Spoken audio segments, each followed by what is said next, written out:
Trying to look like I'm in an office environment. Senzo, is the light okay on the side or is not too much? I've got an open window there. Is it fine? Are you able to elevate? Are you using your laptop? Yes. Are you able to put a book, maybe maybe 2 books on your laptop? I mean, okay. Just below your laptop. Okay. Give me that. How's this?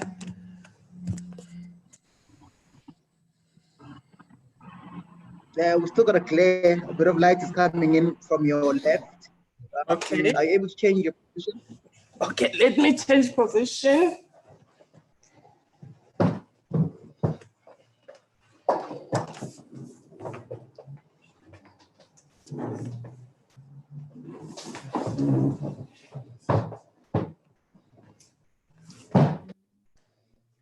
Okay.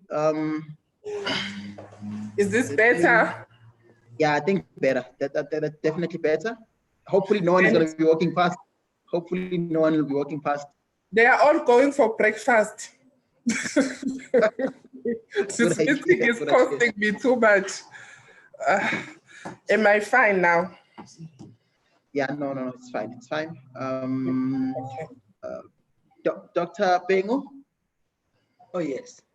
Hello. Are you able to shift your screen just a bit to your, yes. I just want that light that's coming from your left not to be visible. Just a bit. No. Go to your right. No. How is that now? May I close the window, perhaps? How is it? Maybe we're trying to get you into, like, we're trying to get the wall background more, doctor. So yes, like continue. Yes, perfect. That's okay. Fine. Then you come to the center. Come to the center. Thank you. This is the center. Okay. I think that's fine. Yeah, no, that's fine. Okay. Mr. Brooks, is the chair available? I've tried to get hold of him now, Senzo, and the reception was very poor. I sent him a WhatsApp now, and let me just wait and see quickly if he responds.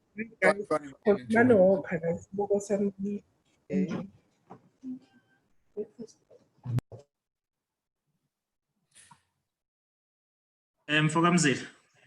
Baba, Giyaphila, how are you? No, we're all good, Baba, we're all good. Good, Baba. Just my window at the back here, is it not a problem? Is it fine? No, yours is closed, but there's no light that's coming in. It's minimal light that's coming in. Just push your laptop a bit forward a bit. Yes, perfect. Yeah. So that you don't get cut. Move your, yes, it's fine. I think if you can maintain that. Now come a bit to the center of your screen. Okay, I think we're good. I think we're good.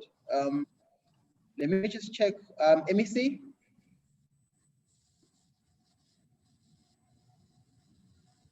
I just want to check on the MEC if his angles are fine.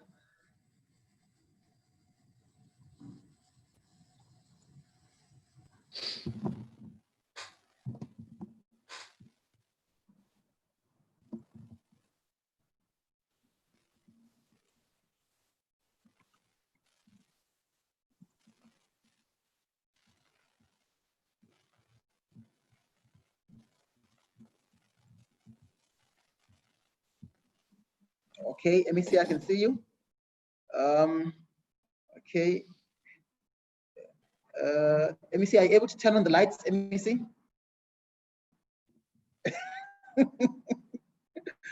Lord shading.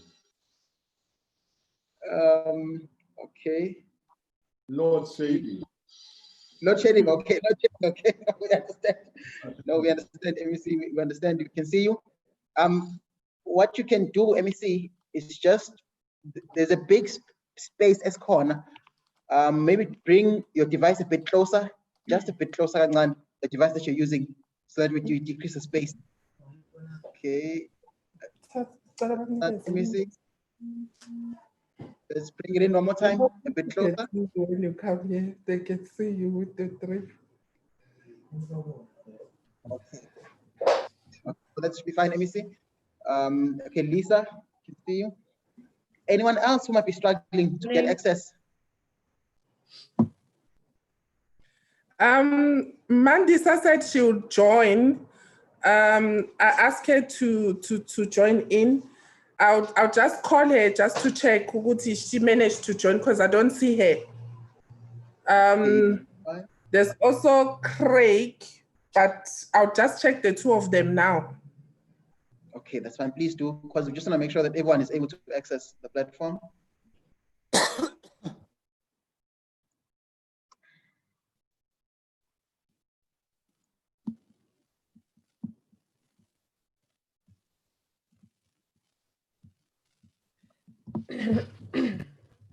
Morning, MEC. Very glad you could join us today. It's great to have you here. Yes, part of this webinar. Thank you. Thanks.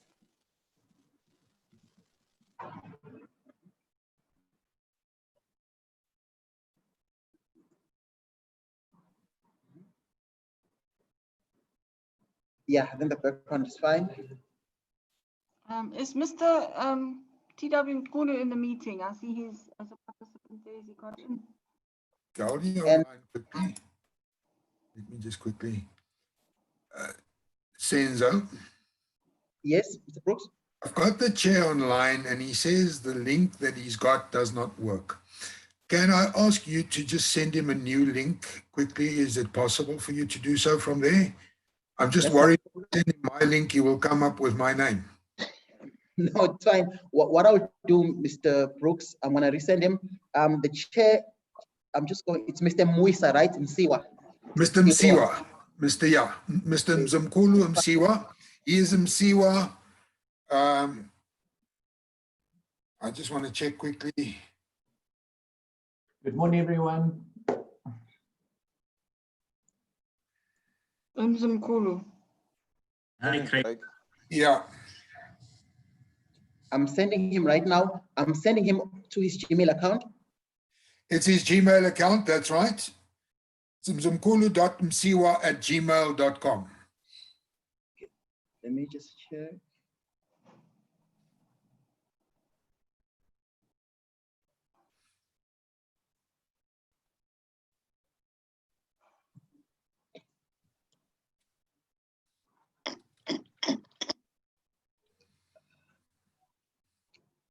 The spelling of Mzimkhulu, maybe there's a mistake in the spelling of Mzimkhulu. It doesn't have an H. It's It doesn't have an H. Now let's just make sure it's MZIMKULU. Yes, .msiwa. .msiwa, MSIWA, yeah. Perfect. I've sent him. He should be getting an email coming from me.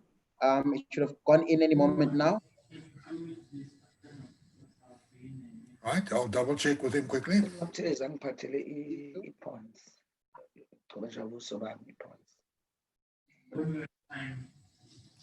about my sheet. Can I make it?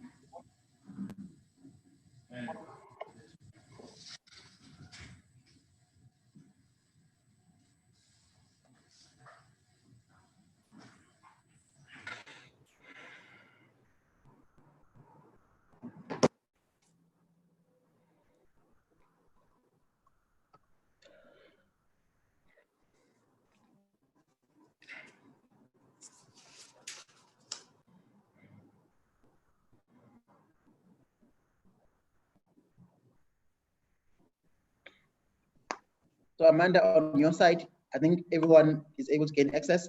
Are we able to confirm if this is Mr. Mchunu, Mr. TW Mchunu?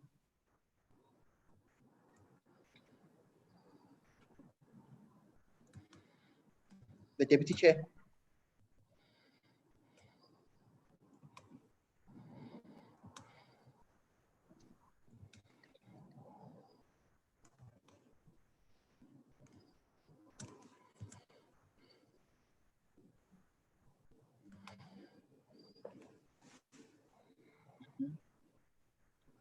Hi, Mandisa.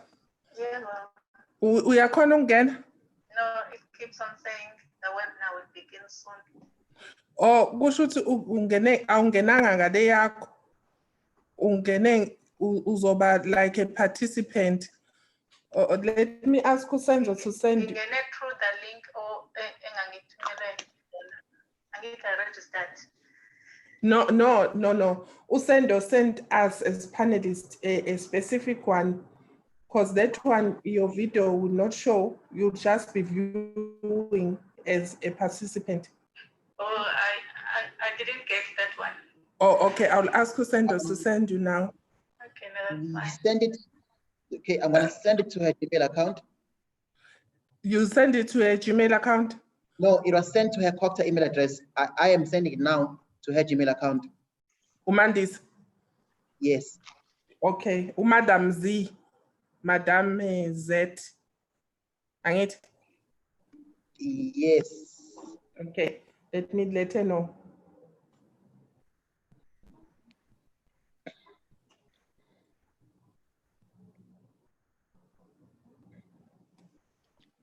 Okay, I've sent her. Okay, so in 10 minutes we will be going live. Are we able to confirm if the chair is able to come in, Mr. Brooks?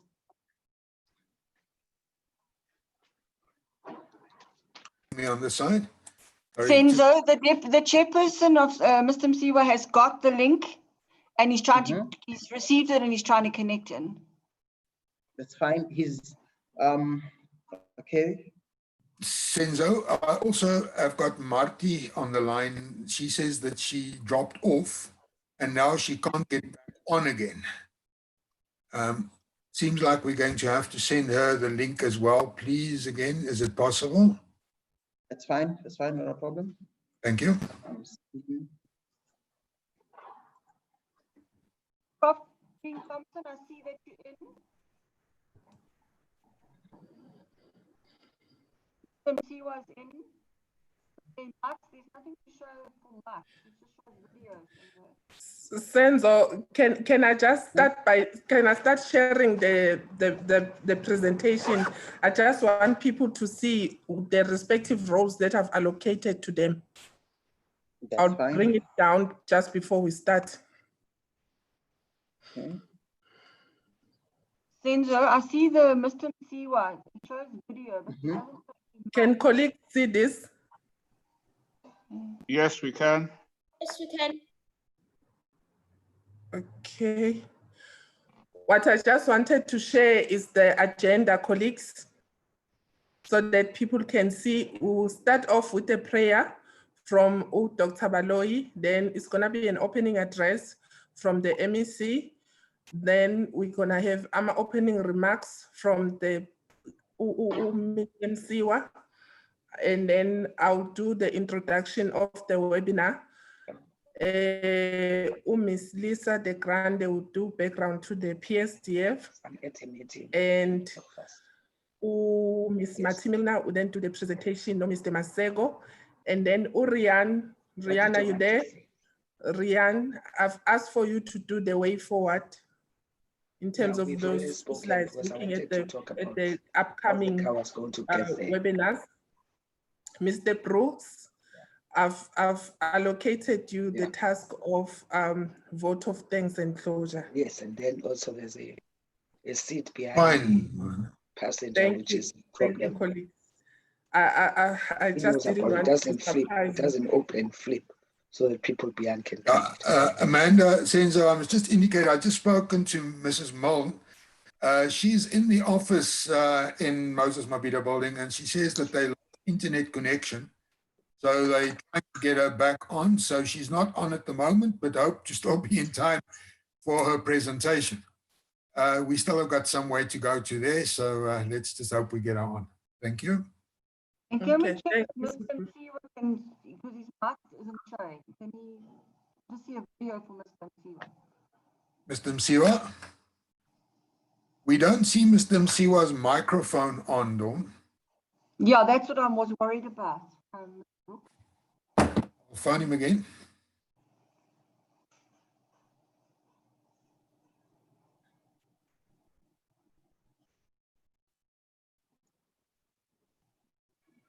Oh,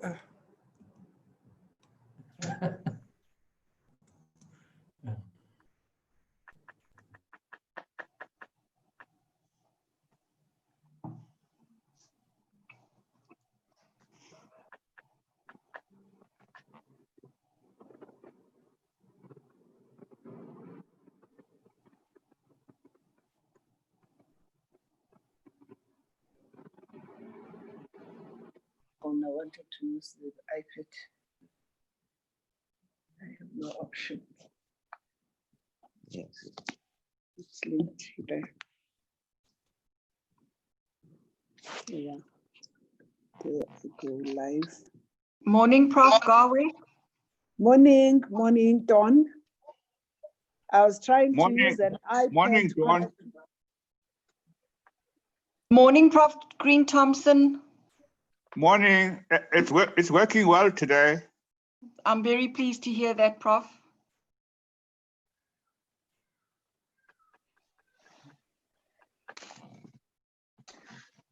Fine, I'll use the phone.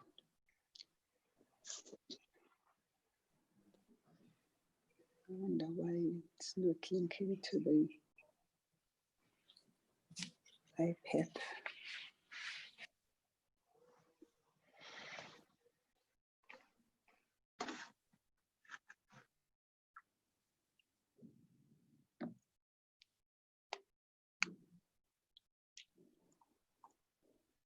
Prof Green, are you able to slant your cell phone screen landscape just for the resolution? And same thing as well for Prof Gawe. Are you able to slant your phone landscape? It must be like this. Yeah, I've done that. Okay, perfect. Fine. Prof, on your side, are you able to do that?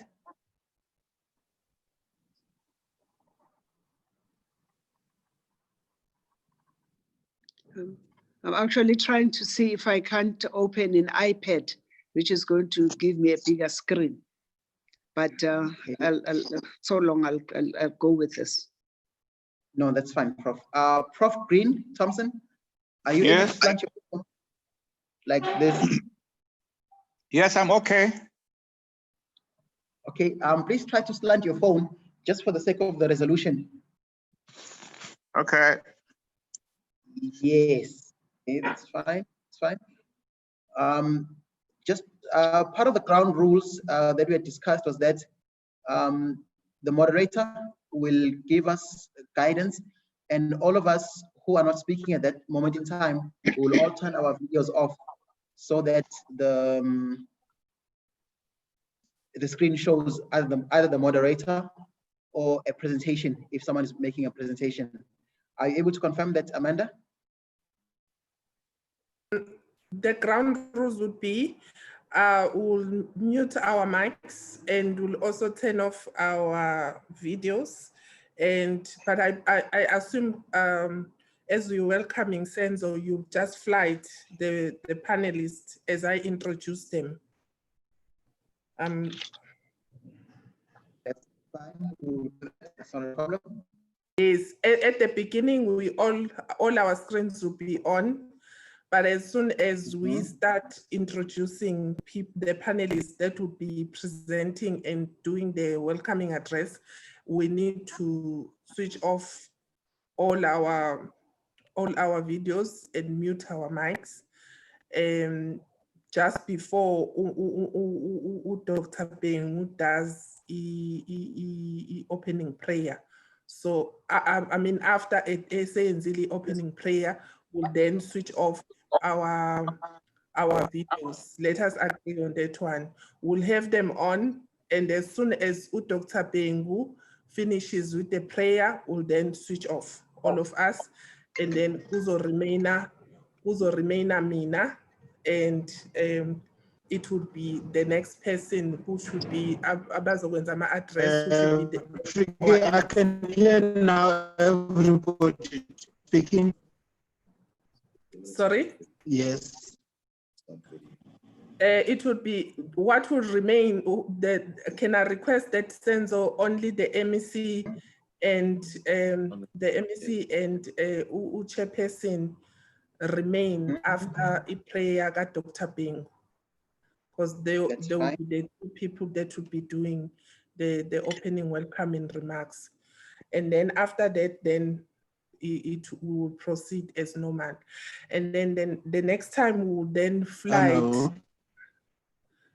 Hello, the next time we will flight is during the question and answer session, where we'll try and get most of the panelists on, and I will indicate which one are those. And I think the commissioners as well, they are welcome at that stage to raise their hands if they want to address any of the questions or comments that would have been raised.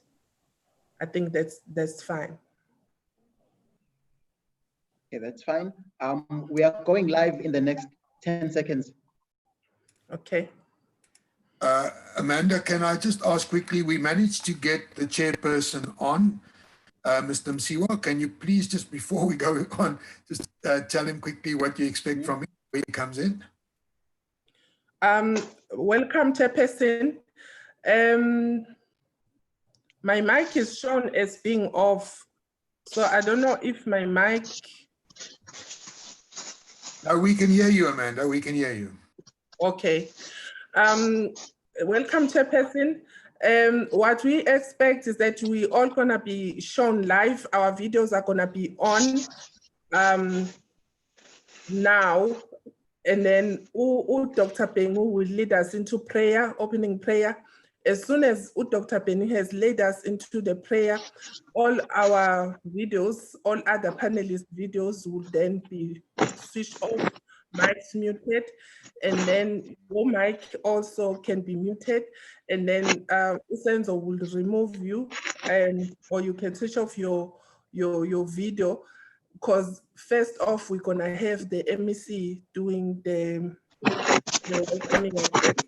And then after the MEC has done the welcoming address, we then do the opening remarks. Okay, okay, we are about to go in 10, 9, 8, 7, 6, 5, 4, 3, 2, 1.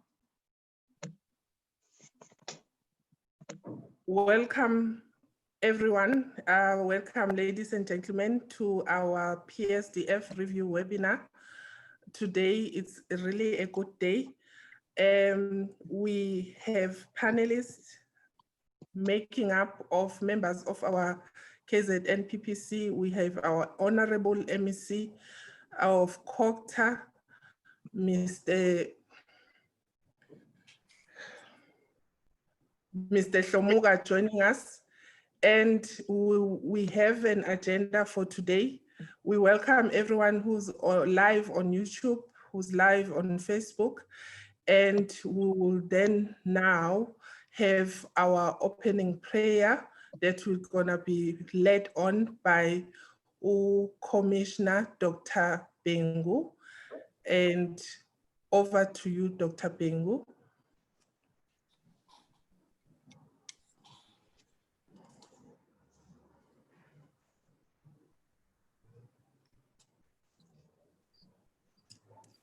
Dr. Bengu, the mic is on mute.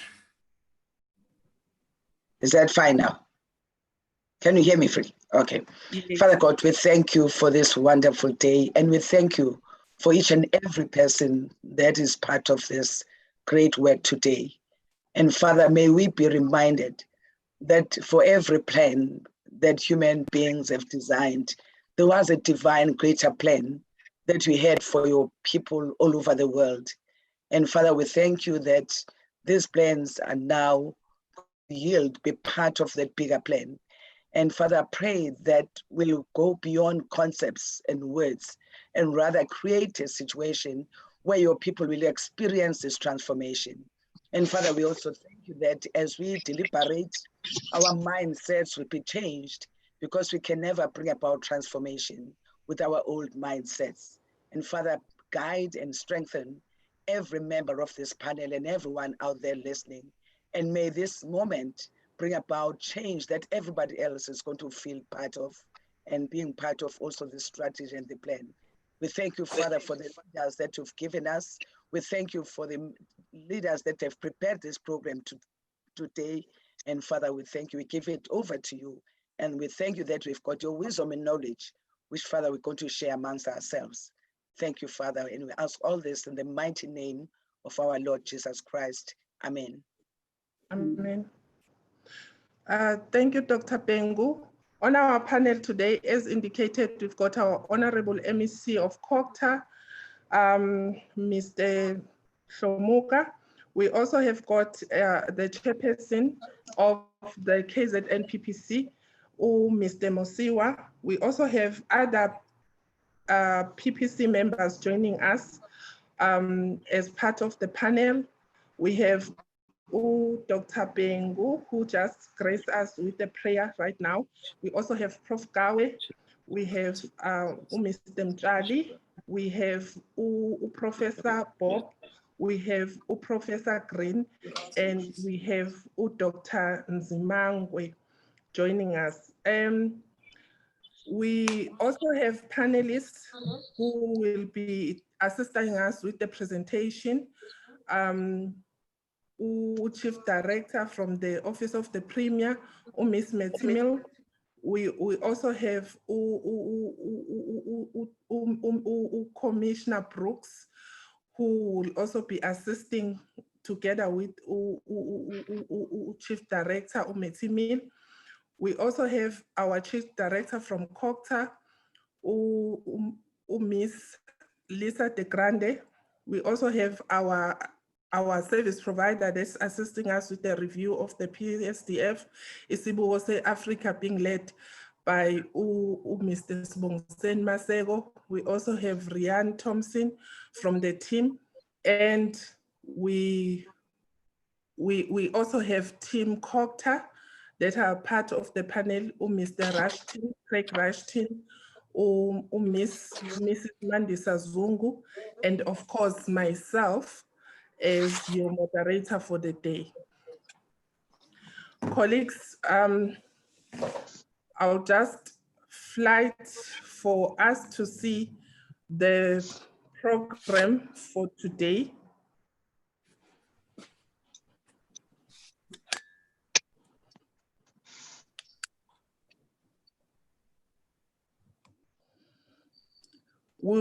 We have started with an opening prayer. We will then move over to which is next, the opening address by our Honorable MEC. Then we're gonna have remarks from the KZN PPC Commission, and then we'll then introduce our webinar, and then we'll start off with our presentation, looking at what is the background of the Psdf, and then have presentation on both the PGDS and the Psdf review. And then we'll have way forward and question and answer session, and then closure. Can I then just ask our participants to use the chat room as the presentation is going on to give us input in as far as questions and comments are concerned. This goes for both, for all platforms, for Zoom, YouTube, and Facebook. Please log on and into the chat room and post your comments and your input. We will be responding as the presentation and the webinar is going on. This webinar, as we have indicated, is for the Psdf review, which is the Provincial Special Development Framework Review, noting the fact that this process is closely linked to the PGDS, which is the Provincial Growth and Development Strategy of our province. What we will then be doing is to ensure that the presentation that we'll be doing today will also be flighted, is going together with the PGDS review. So hence our business of the day also consists of that presentation in terms of what is it that we are doing in terms of the PGDS review. Without any further ado, let me then invite our Honorable MEC, Mr. Shomuka, to then assist us with the opening address.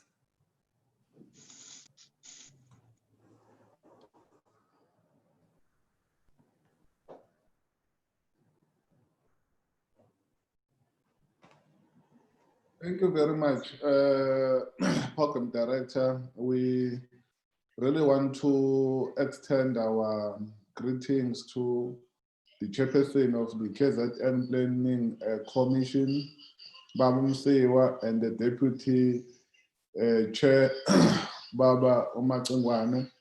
We also want to greet all the KZN commissioners present here, and all the panelists that are present, all officials from different departments, and all the viewers that are present here, Program Director. It is indeed a great pleasure for me to be afforded this opportunity to make an opening remarks at this important webinar, which represent the first step in the review of the province spatial development framework, which is spearheaded by our department of culture in conjunction with the KZN Planning Commission. We really appreciate that. Program Director, I would like to borrow one line by one of the Spanish poets, by Anthony. In one of his poems, he makes a statement, an open quote: "We make a road by walking," close quote. This line was also used as a title for the book on education and social change by Paul. In quoting this line, Program Director, in line, I'm reminded by the process of attaining meaningful change is a slow and a step-by-step process. Our gathering today on this virtual platform is an indication that we are commencing on the important journey whose end is the improvement of the material needs of communities within our province, KZN. As we embark on this journey, we do not have all the answers, but we are convinced that the better province is possible, and the step we are taking today will lead us towards such. And it's important, Program Director, to give a provincial context on this regard. And the process of reviewing the provincial spatial development framework is an important one. Hence, we convene this webinar. When we look at our history as a province, we've made a great stride in bringing access to services such as electricity, water, roads, and the provision of houses to our communities, even though we know that we have not, it's not everyone in the province who have this access, while we are trying our level best to ensure that everyone in the province receive these services to our people. All of this we have been able to do without a blueprint of how a province with a history such as ours goes about remarking itself. And indeed, we have made the road by walking.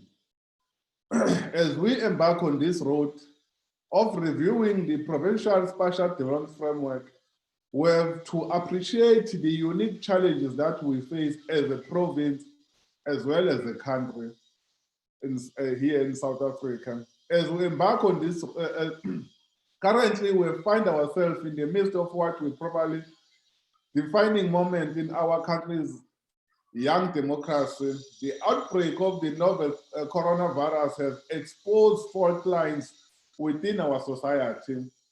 Program Director, this review is taking place during a time when all of us have been forced to think and act in a way that out of the ordinary in order to stem an outbreak of the coronavirus. As the province of KwaZulu-Natal, we remain plagued by the spatial inequalities in our development. A provincial government, along with the local government, have a number of planning and management tools at our disposal to drive the province towards achieving the important objective of the spatial equity. These tools include the development of the provincial spatial development framework. Through the spatial development framework, we can identify areas of a provincial interest around which we can coordinate our effort and investment to achieve the spatial equity. The KwaZulu-Natal Province Spatial Development Framework represents the long-term spatial vision of the province. It is to be consistent with the National Spatial Development Framework. This ensures that all the spheres of government share a long spatial term vision and jointly implement this vision through an integrated development plan at the local level. The provincial Psdf is also a spatial expression of the province growth and development strategy.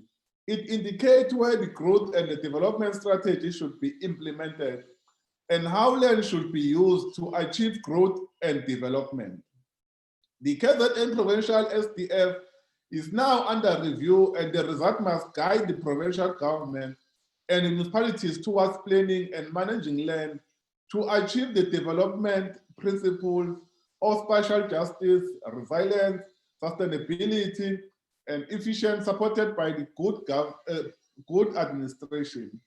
Land has important social and economic value to all of us in South Africa, even in KwaZulu-Natal. It is a limited resource on which we must achieve social economic development for all.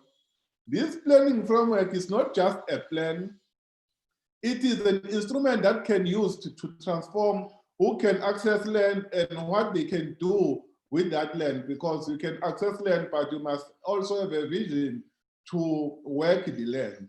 And today, we are informing the public of our intention to undertake this review and adopt a provincial spatial development framework in accordance with the Spatial Planning and Land Use Management Act of 2013. The outcome of this review and planning process will impact all KZN citizen life at the rural and urban areas.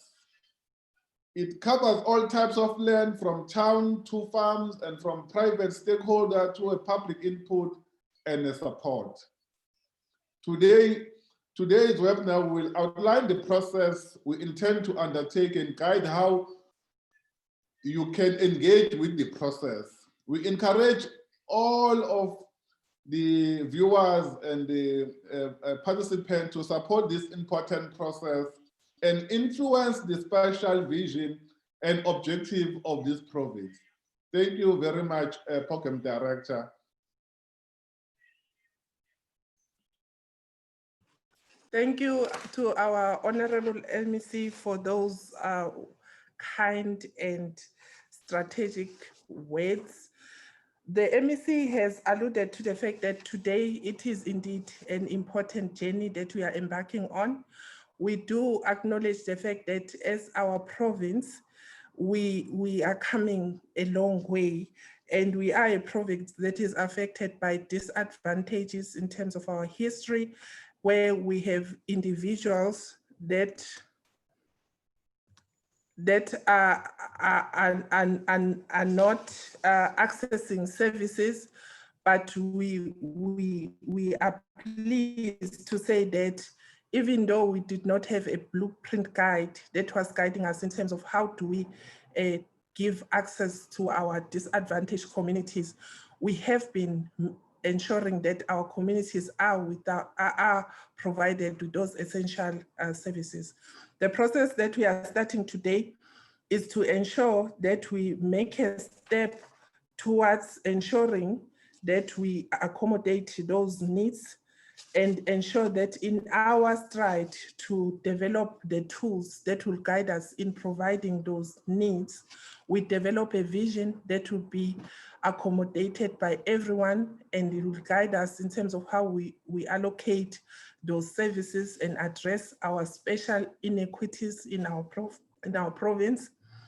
And not only that, but also guide us in terms of how then do we work in terms of our land development and ensure that we align the processes that we are doing in the province together with the implementation tools at our local sphere, in our local municipalities through our IDPs. The Psdf would therefore provide that strategic guidance in terms of how then do we link up with municipalities and how do we ensure that planning is managed in all areas to ensure that we achieve spatial equity, spatial justice, resilience, and efficiency. The planning that we will be undertaken is meant to ensure that we address the transformation, special transformation that we want in our province that will guide how we want to work our land. Today, we are developing and reviewing the Psdf in accordance to our national act, which is the SPLUMA, and we want to ensure that the outcomes of this review ultimately addresses the needs and improve the quality of life of our citizens. And it needs to ensure that it guides all key stakeholders, including your private land developers and our traditional councils in terms of how do we need to work on our land. The webinar is intended to outline and give guidance in terms of how do we then engage with this process and how do we impact on the process going forward in terms of us developing that spatial vision for our province. Thank you. Now I will then hand over to the KZN PPC Commissioner, Mr. Mosiwa, who will then give us the opening remarks. Thank you.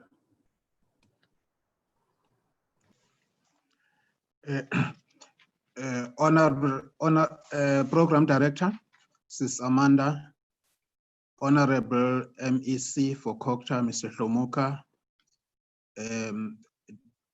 fellow commissioners, Deputy Chairperson of the Commission, Bob Matingwana, esteemed participants.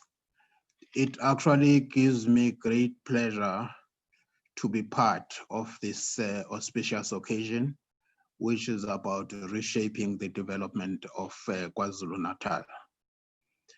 The KZN Provincial Planning Commission is an advisory body to the Premier and the Provincial Executive Councils on matters related to growth and development of the province.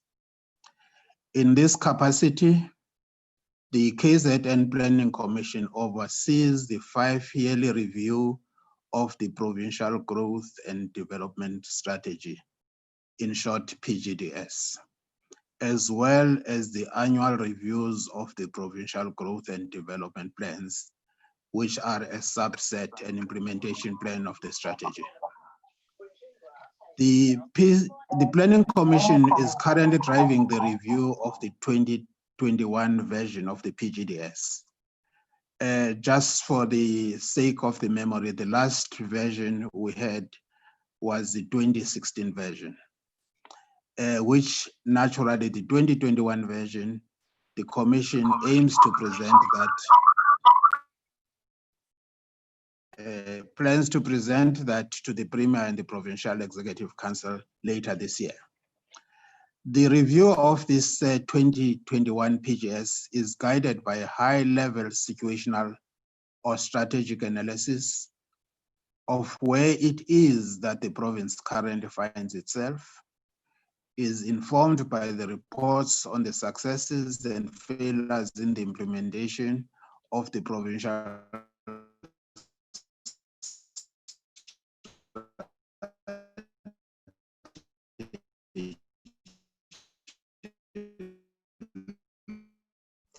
So back and the basis to actually inform what the priority areas or issues that citizens of this province expect in the reviewed strategy. I must emphasize that the PGDS is not just a government strategy for the province, but it is a strategy through which government, business, labor, and civil society reaches consensus on a number of key priority areas for the province, what the collective impact is we want to make, what are the anticipated outcomes we want to see realized, what interventions we will make to achieve our aspirations, and how are we going to be measuring then the performance to ensure that what we plan and what we do actually is concrete, as Dr. Bengo was saying. We are going to do this in a way, and that's where our link is. In other words, where are these interventions going to be taking place in pursuance of the noble objective of special equity? It is therefore not possible to undertake a review of the provincial growth and development strategy by only focusing on what, how, when, and who questions. It's also important for this reason that the special development strategy of the province is an integral part of the provincial growth and development strategy.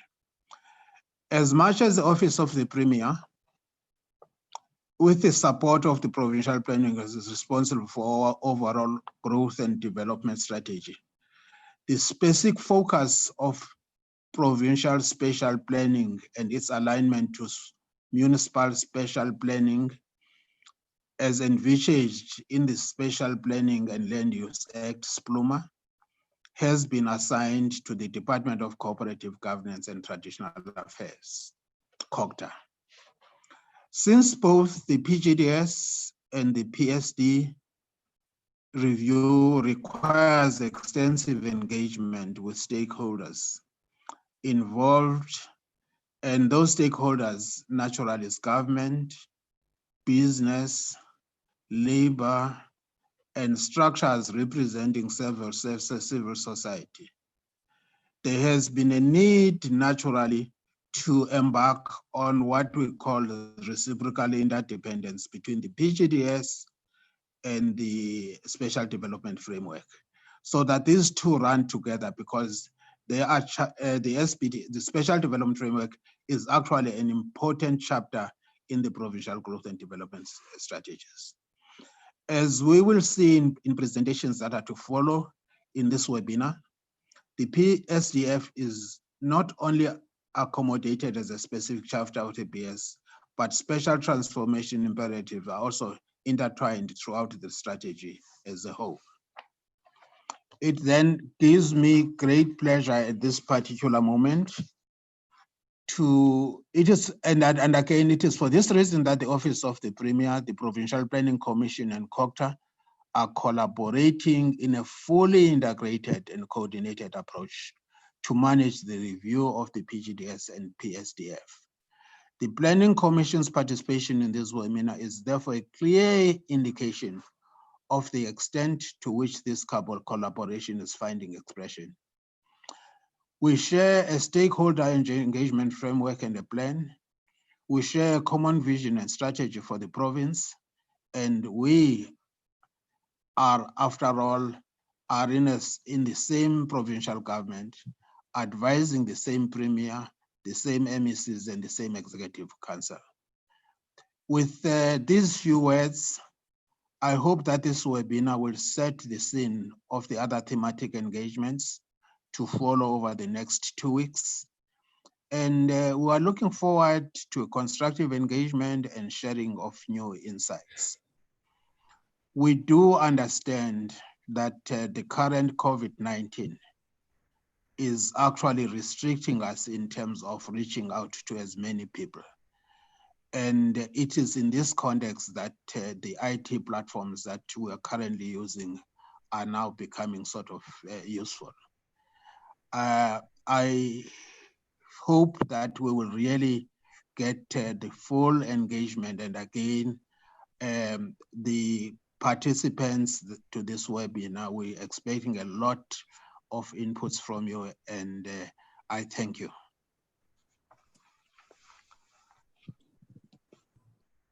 Thank you so much, Mr. Musiwa, the chairperson of our KZN PPC. From his remarks, he has indicated that the role of the KZN Provincial Commission is to provide an advisory, is an advisory body to the Premier, and it's a body that is responsible for overseeing the strategic development and review of the 5-year PGDS, Provincial Growth and Development Strategy, as well as the one-year revision and development of the Provincial Growth and Development Plan.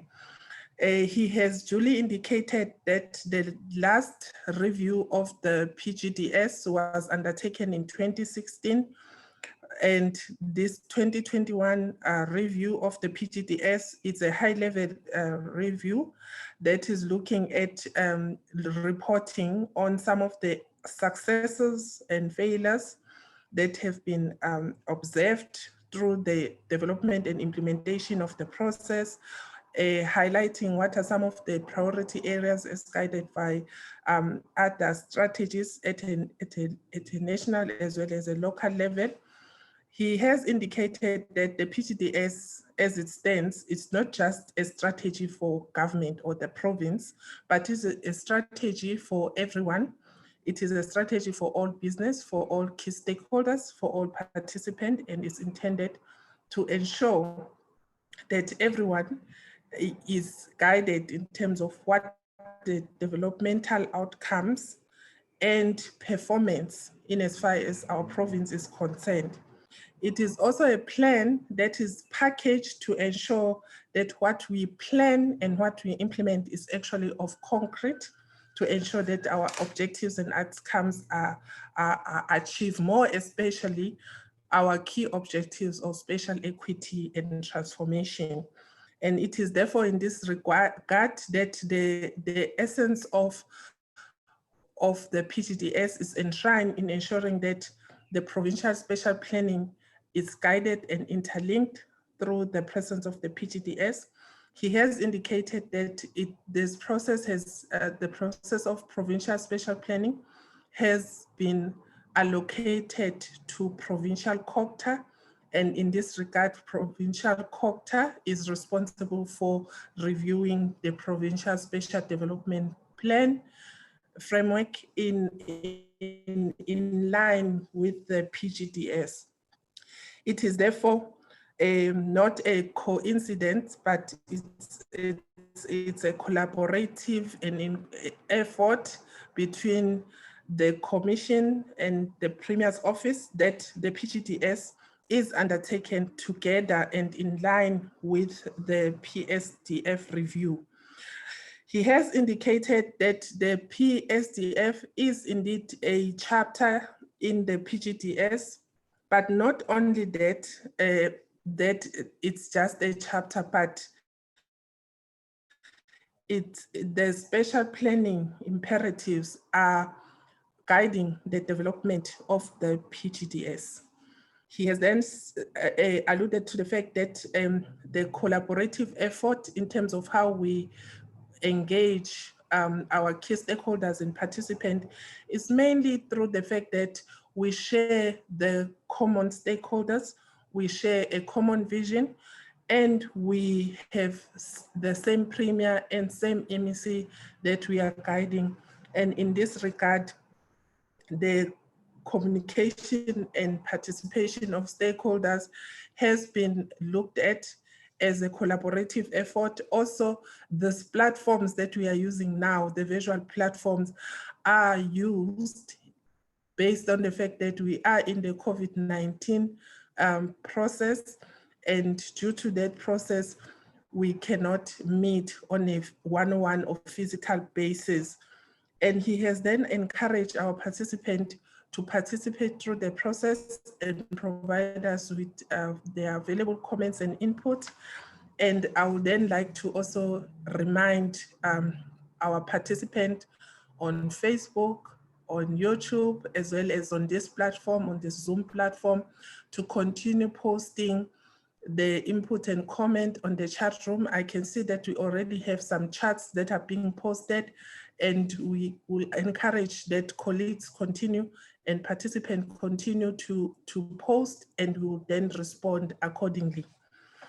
I will now then hand over to Ms. Lisa De Grande, who will do an introduction in terms of the background of the Psdf.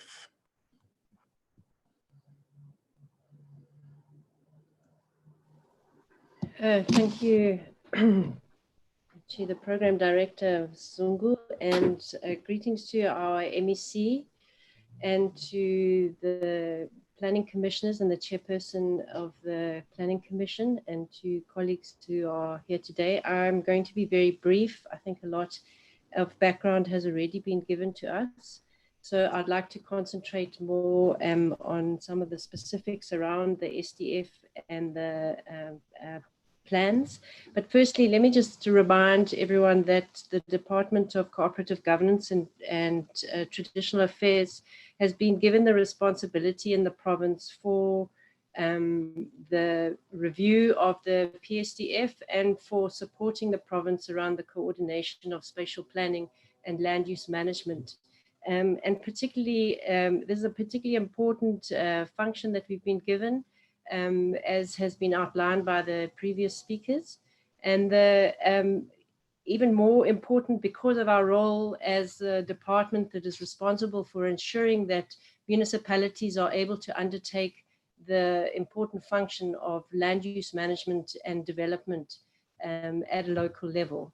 The issue of the development of the SDF is a key informant for the province, but also for how municipalities use their land. And I think maybe as a background, I would just like to remind everyone that we are reviewing the Provincial Spatial Development Framework over an 18-month period.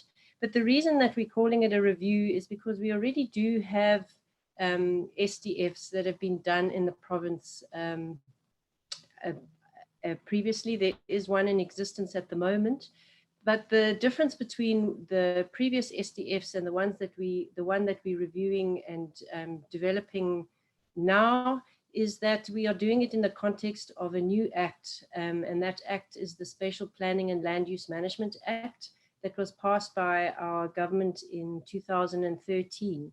And the purpose behind this act was to try and overcome the fragmentation in the way that we planned previously in the country. And the planning, if people understand the planning system from how it worked previously, is that there were many pieces of legislation from national to local level that were used to plan different areas across our country, and much of it was done based on race. So we would have different planning systems for different races in South Africa, and that has created an enormous amount of fragmentation and marginalization and underdevelopment in certain areas. The passing of SPLUMA is to try and bring our country into a system of one planning framework across all three spheres of government. The SDF, or the development of a spatial development framework, is outlined in this act, and it gives the spatial development framework a legislative basis on which it is done. Previously, we did SDFs without any legislation to guide how it is done. This time, we're doing it in the context of SPLUMA. And SPLUMA is very clear that it is a plan that we must use to manage, that we must develop to guide how we plan and manage our land use, and that this must be coherent across all three spheres of government. So the national government has developed a national spatial development framework. We at the provincial level will develop a provincial spatial development framework that aligns with the national one, and the municipalities each will develop their spatial development framework at a local level that will also align with province and with national, and national and province will take into consideration what the municipalities are, because we are a government made up of 3 spheres. This is to ensure that the vision that we have as a country is aligned from national down to the local level, and that we work together in the same direction in terms of implementation and development. The other important thing to note is that the Act also is very clear about the role of the municipalities in the implementation of spatial planning and land use management. And in fact, it puts the municipalities in the driving seat around spatial transformation. So as much as we develop one at a provincial level, the municipalities one, which is guided by the provincial and national one, will be put into action through the development of a land use scheme, where they will be zoning areas for different types of development and use, and they will then be managing development through development applications that they receive from government and from the private sector around changing land uses in their area. So the SDF is a very important plan and framework that we have as a country to help us guide the direction in which we want to go, which is what our MEC was talking about earlier. The process that we will follow as COGTA will be outlined in the upcoming speakers' presentations. It will probably take us in the region of 18 months to fully complete. We hope to do most of the work during the course of this year and complete it early next year, but they will outline how that happens. And the reason, I think the previous speakers have raised the importance of public participation. So the reasons behind why it is a process and not a quick a plan that is developed and it needs to go through a process is because we want to ensure proper consultation and give the public an opportunity to participate in the process of the development of the plan.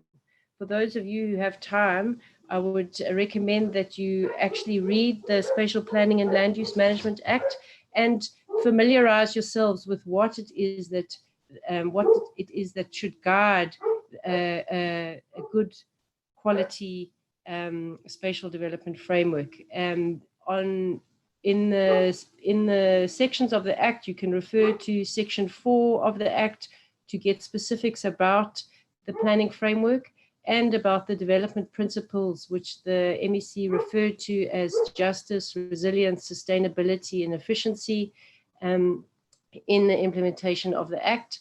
And in Chapter 5, you can also familiarize yourself with the mechanisms for land use schemes and what municipalities need to do to implement those in line with the SDFs, and the procedures in Chapter 6 will give you the procedures for how development applications then follow. So I think the important part of the SDF is that it's one component of a set of plans and processes that have been put in place by the Spatial Planning and Land Use Management Act to guide where we go with land use and planning, and also to guide how development should happen in our province. So I'd like to end my brief input in this section today. Thank you very much.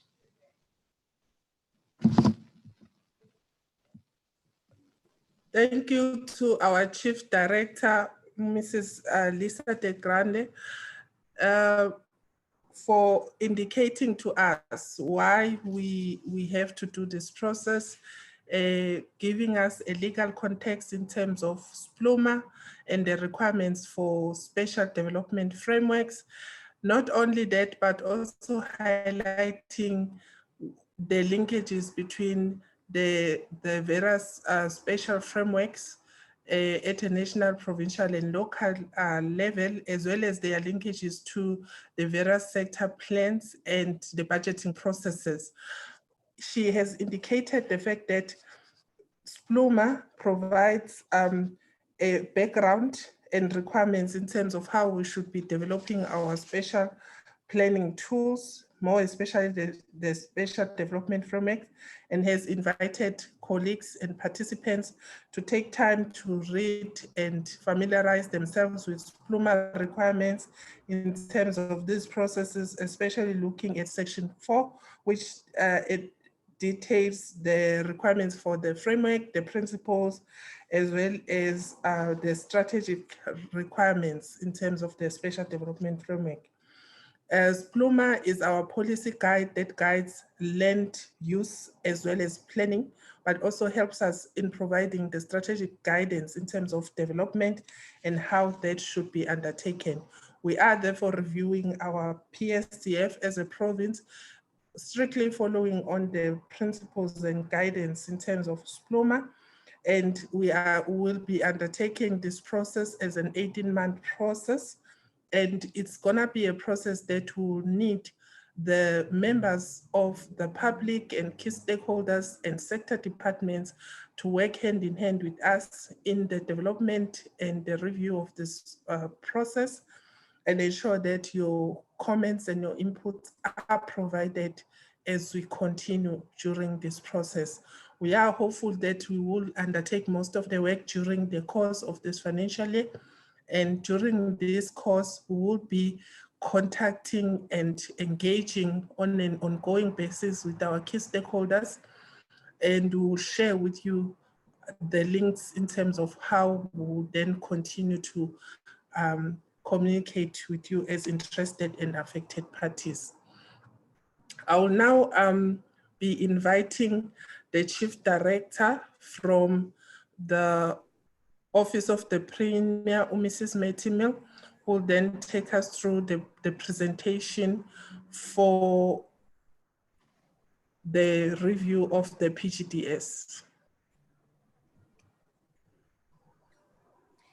Good morning, Honourable MEC, Chairperson of the Commission, Deputy Chair, Commissioners, and everybody that is joining us this morning. I'm certainly not going to repeat what has been said in terms of the correlation between the PGDS and Psdf, but just very briefly take you through our process in terms of the review. So if we could ask our colleagues just to ensure that we have the presentation up.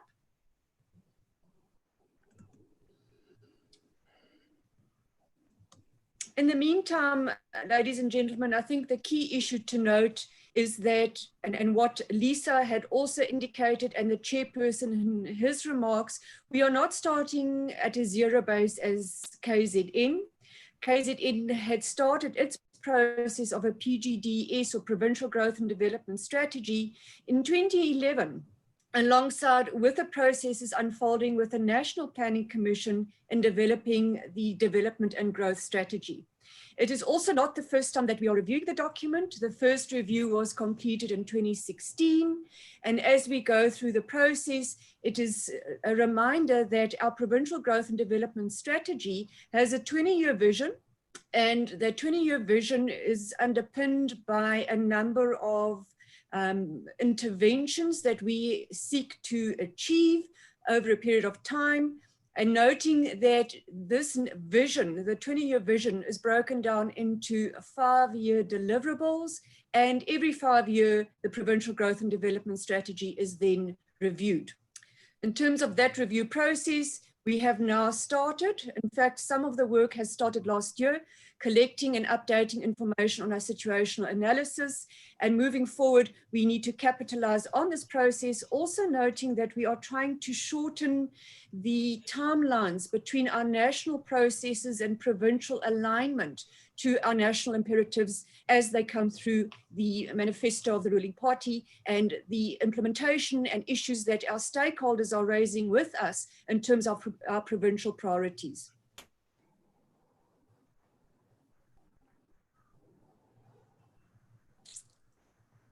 Moving forward then, some of the critical issues that will guide us in the process is really to solicit your help and inputs in terms of looking at what has worked in our previous iterations of the Provincial Growth and Development Strategy, what hasn't worked, and what do we need to change. Some of those things will require larger adjustments, and we will be indicating those when we give you feedback from this session moving forward, and incorporating working with the Planning Commission and our action work groups to see how we can improve our provincial growth and development strategy. Some of the key issues that we know have come forward quite strongly now is the impact of COVID. At a national and provincial level, several recovery plans have been adopted, and we need to build those into our provincial growth and development strategy.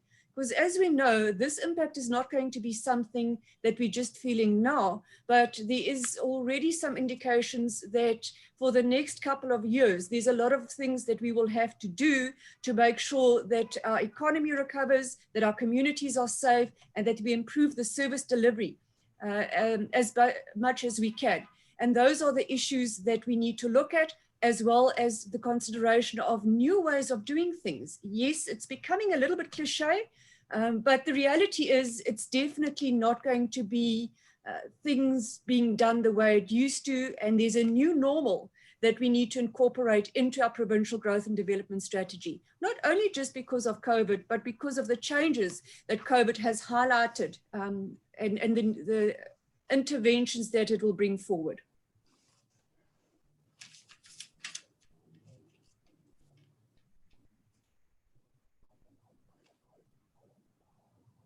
Then just to look at our process plan. Our process plan is a little bit shorter than the colleagues from the Spatial Development Framework.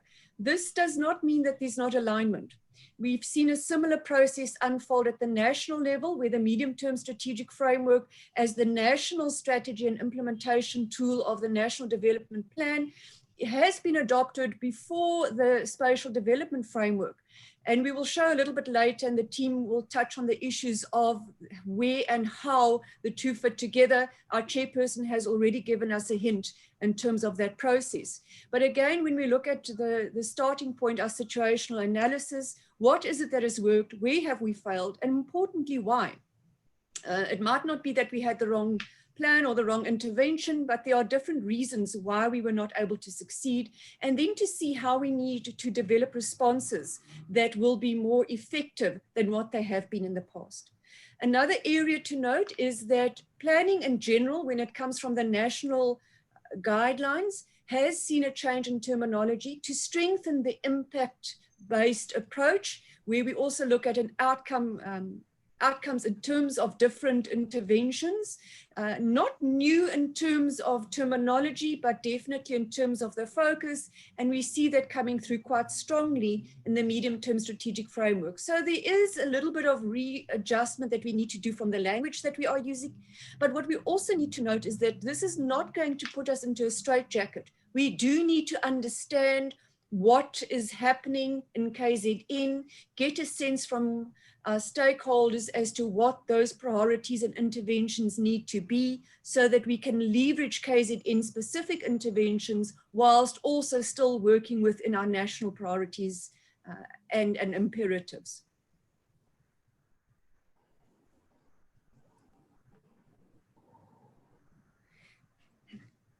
Part of this process links us to our stakeholders, which is the start of the process today. So starting with alerting you regarding the process as it's unfolding, the partnership with COCTA, and inviting you to bring some suggestions forward. And towards the end of today, the team will then show you the names and contact persons, but we will also invite you to visit the Planning Commission website at kznppc.gov.za for more information. But certainly we will be trying to share a lot of those engagement processes with the team from COCTA. In terms of the structure of the document for the Provincial Growth and Development Strategy, you will see that there will be an outline in terms of the introduction and approach. We will be focusing on the strategic analysis, which ties to the situational review. We will be asking you also for some feedback in terms of the structure of the document, whether you are comfortable with it. But broadly, this is the approach that will be followed, not very different from the past, but in terms of the key focus areas, also aligned to what has been happening at a national level.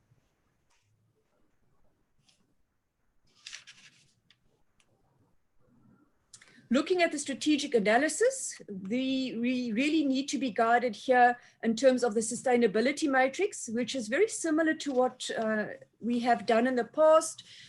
It's not different or too different from any other strategic analysis tool that we're using, but because of the link to making sure that our deliveries are sustainable, we have opted for keeping the sustainability matrix.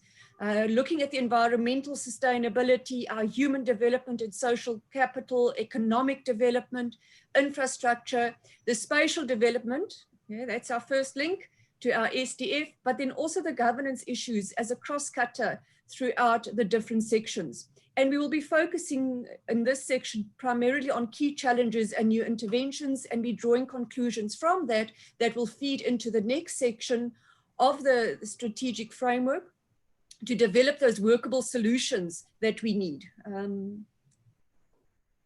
In terms of those inputs then, we will be guided very much by starting with our vision and asking ourselves, do we need to adjust our vision statement?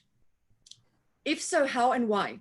And so that it's not just adjusting for the sake of adjusting, but understanding the rationale for any amendments that are being proposed through the stakeholders.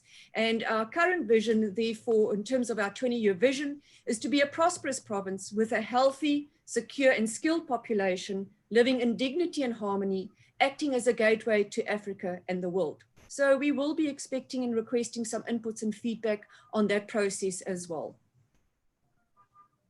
From our vision statement then is to go into our national imperatives. National has given us 7 priorities. Our own provincial priorities do fit into these, but what we need to look at are an evidence-based approaches, focusing on the key challenges and interventions for each of the 7 national priorities, and also focusing in each priority on what they call cross-cutters.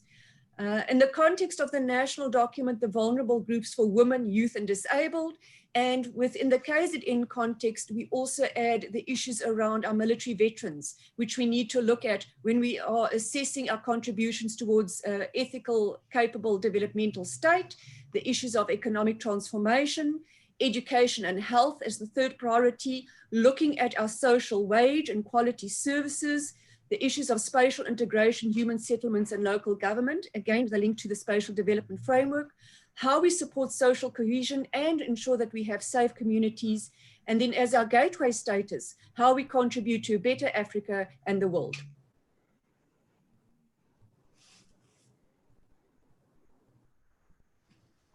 Then taking us to the rest of the document and the link where we start with our spatial development framework, a lot of the work that is being done today and rolling out the spatial development framework will fit into this section. And the colleagues from COPTA will then be assisting us with their action work groups to focus on how we're going to improve our spatial development aspects within our current strategy. Whilst we are also working with colleagues from Public Works to look at our catalytic projects, we need to have an understanding of what we need to add, both in terms of the spatial framework and our catalytic projects, what we need to be removing, if so, and need to look at anything that is redundant and delete those as we move forward. And for that, it's not going to be a pen stroke. It's going to be based again on the feedback that we get from you as our stakeholders. The key issue then when we look in terms of our link is what our chairperson has indicated. Whilst the provincial growth and development strategy looks very much at the what and the plan that we put forward on an annual basis at the how, the provincial growth and development strategy also has to indicate where, and this is where the link comes from our spatial development framework. Very much in terms of approach in the past, we have looked at the issues of environmental sustainability, the social needs, our economic potential and accessibility. And part of the work starting today is then to reconsider whether we have still got the right places in terms of the development and our interventions. And with that, colleagues, I've come to the end of my section, and the chairperson, I will hand back to you in terms of the link to the spatial development framework and the spatial development framework team.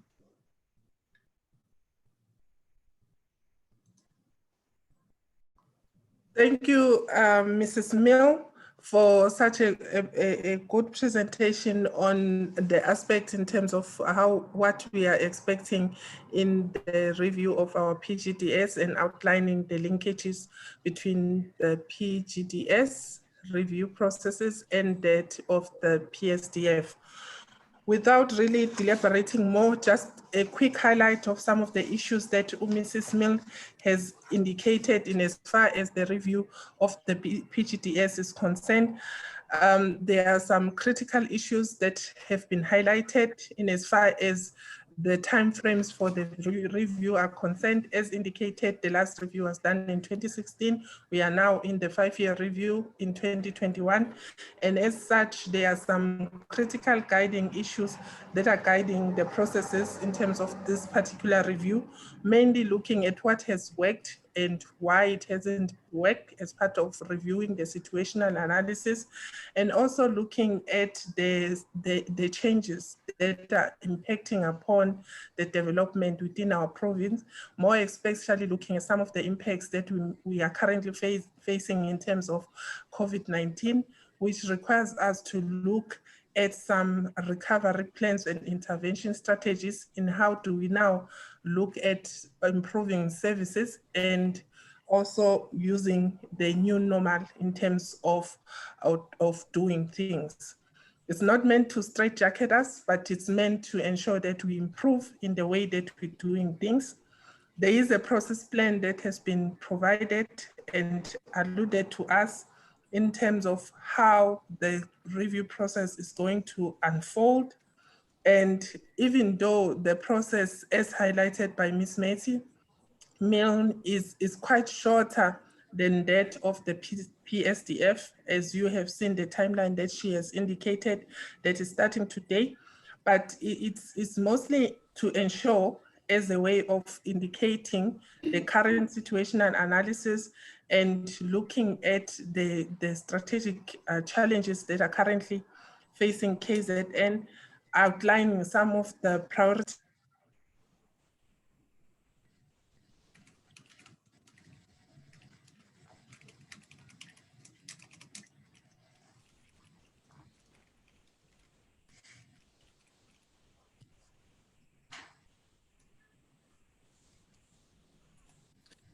Amanda, you have muted yourself.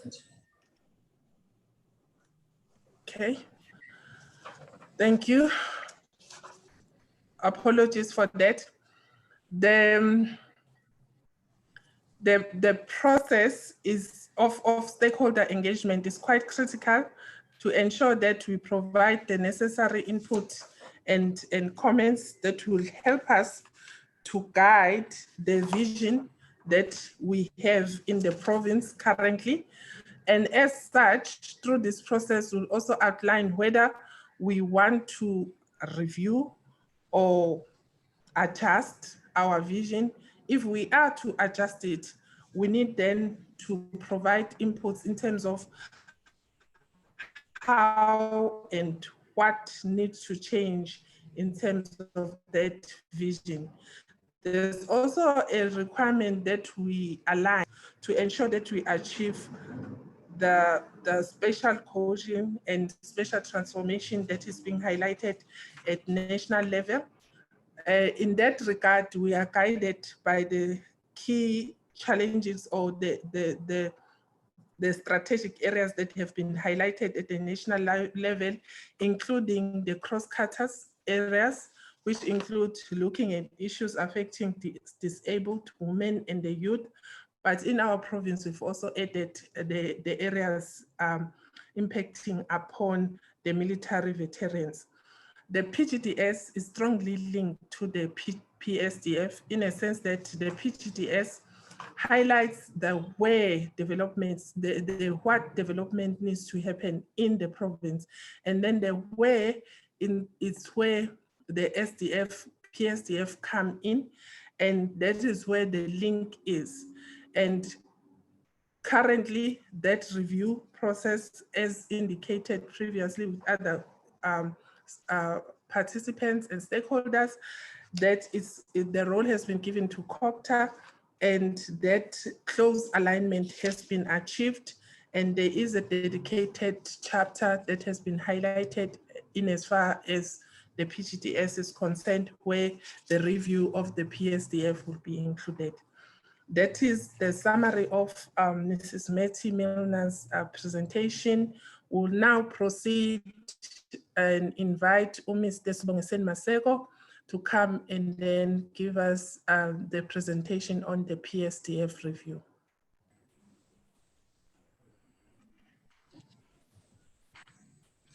Chair, thank you very much. Greetings to the people of KwaZulu-Natal who are joining us through various platforms. Greetings to the Honorable MEC, the Chairperson of the Planning Commission, members of the Planning Commission, senior management of COPTA, my fellow panelists, and all others who have joined us in this particular occasion. Chair, my name is Sibongiseni Maseko. I work for a company called Isibugo Development Planners. I am joined for the purpose of this presentation by Petronel Human and Rian Thompson. Chair, we've been appointed to prepare the Provincial Special Development Framework for KwaZulu-Natal. This will be done in terms of this Bluma. And if you look at the Act itself, Chapter 4, Part A of this Bluma introduces the hierarchy of plans or of SDFs. So special development frameworks in terms of this Bluma have to be prepared for the national and for the provincial spheres of government and for regional areas and also for different municipalities. And what is emphasized in this, Chair, is about horizontal alignment of each one of these plans. And also that the SDF must present a, okay, sorry about that. The PSDF must present a special development vision and a program. And the most important part, taking from the presentation that was done just before me on the PGDS, it must provide for an efficient and sustainable execution of provincial executive powers that pertains to land development and land use. And therefore the alignment between the two documents is becoming very, very much important. And what we mean by this, Chair, is a specific arrangement for prioritization, mobilization of resources, and sequencing of the implementation of development programs. Therefore, it's important that the PSDF indicates quite clearly where exactly particular types of development should happen within the province, and also isolate those areas where development should not occur at all.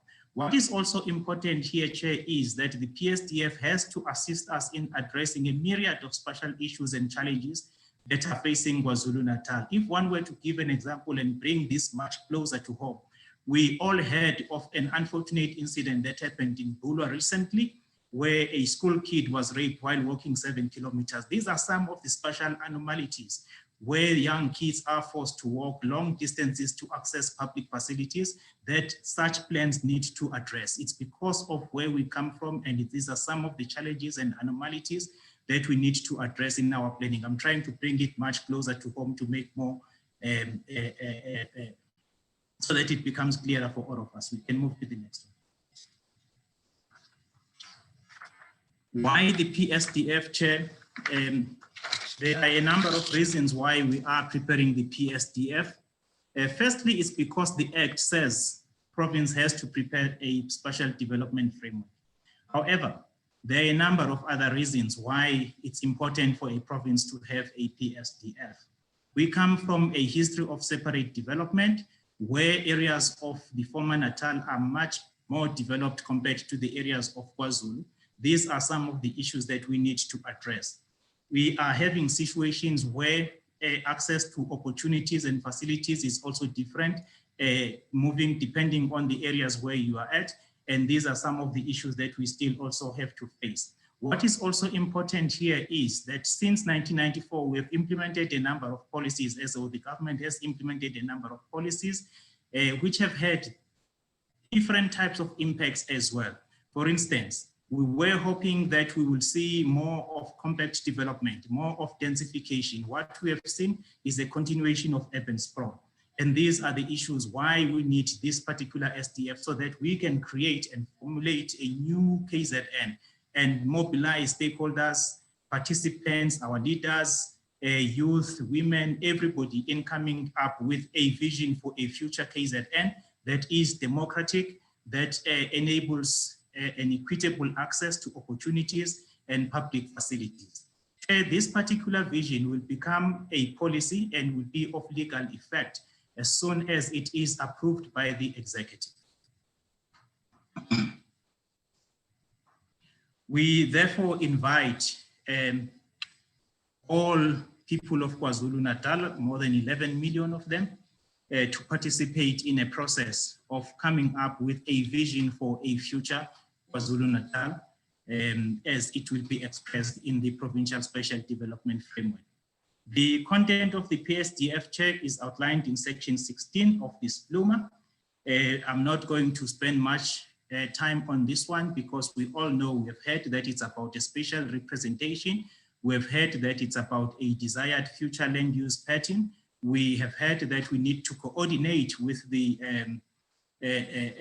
provincial plans, other provincial plans. We also need to align all the provincial plans and also align horizontally and vertically. This means that we need to provide a coordinating framework for the preparation of municipal spatial development frameworks, and at the same time coordinate across municipalities. For instance, you have municipalities that are sharing a boundary and you find that their SDFs are not aligned. One is saying something else and another one is saying the other. Within this particular framework, that should be avoided, and we need to make sure that there is seamless, there is integrated, there is continuous and harmonious land use within the province.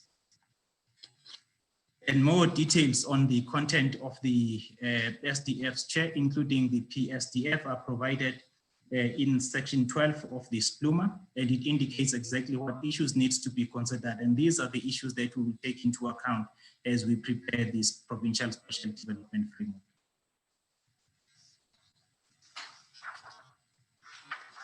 The country chair has adopted a principle-based approach to planning. And as such, the Pluma outlines about 5 principles that will be used to guide planning at a provincial level. Can you move to the next slide, please? Hello? Okay.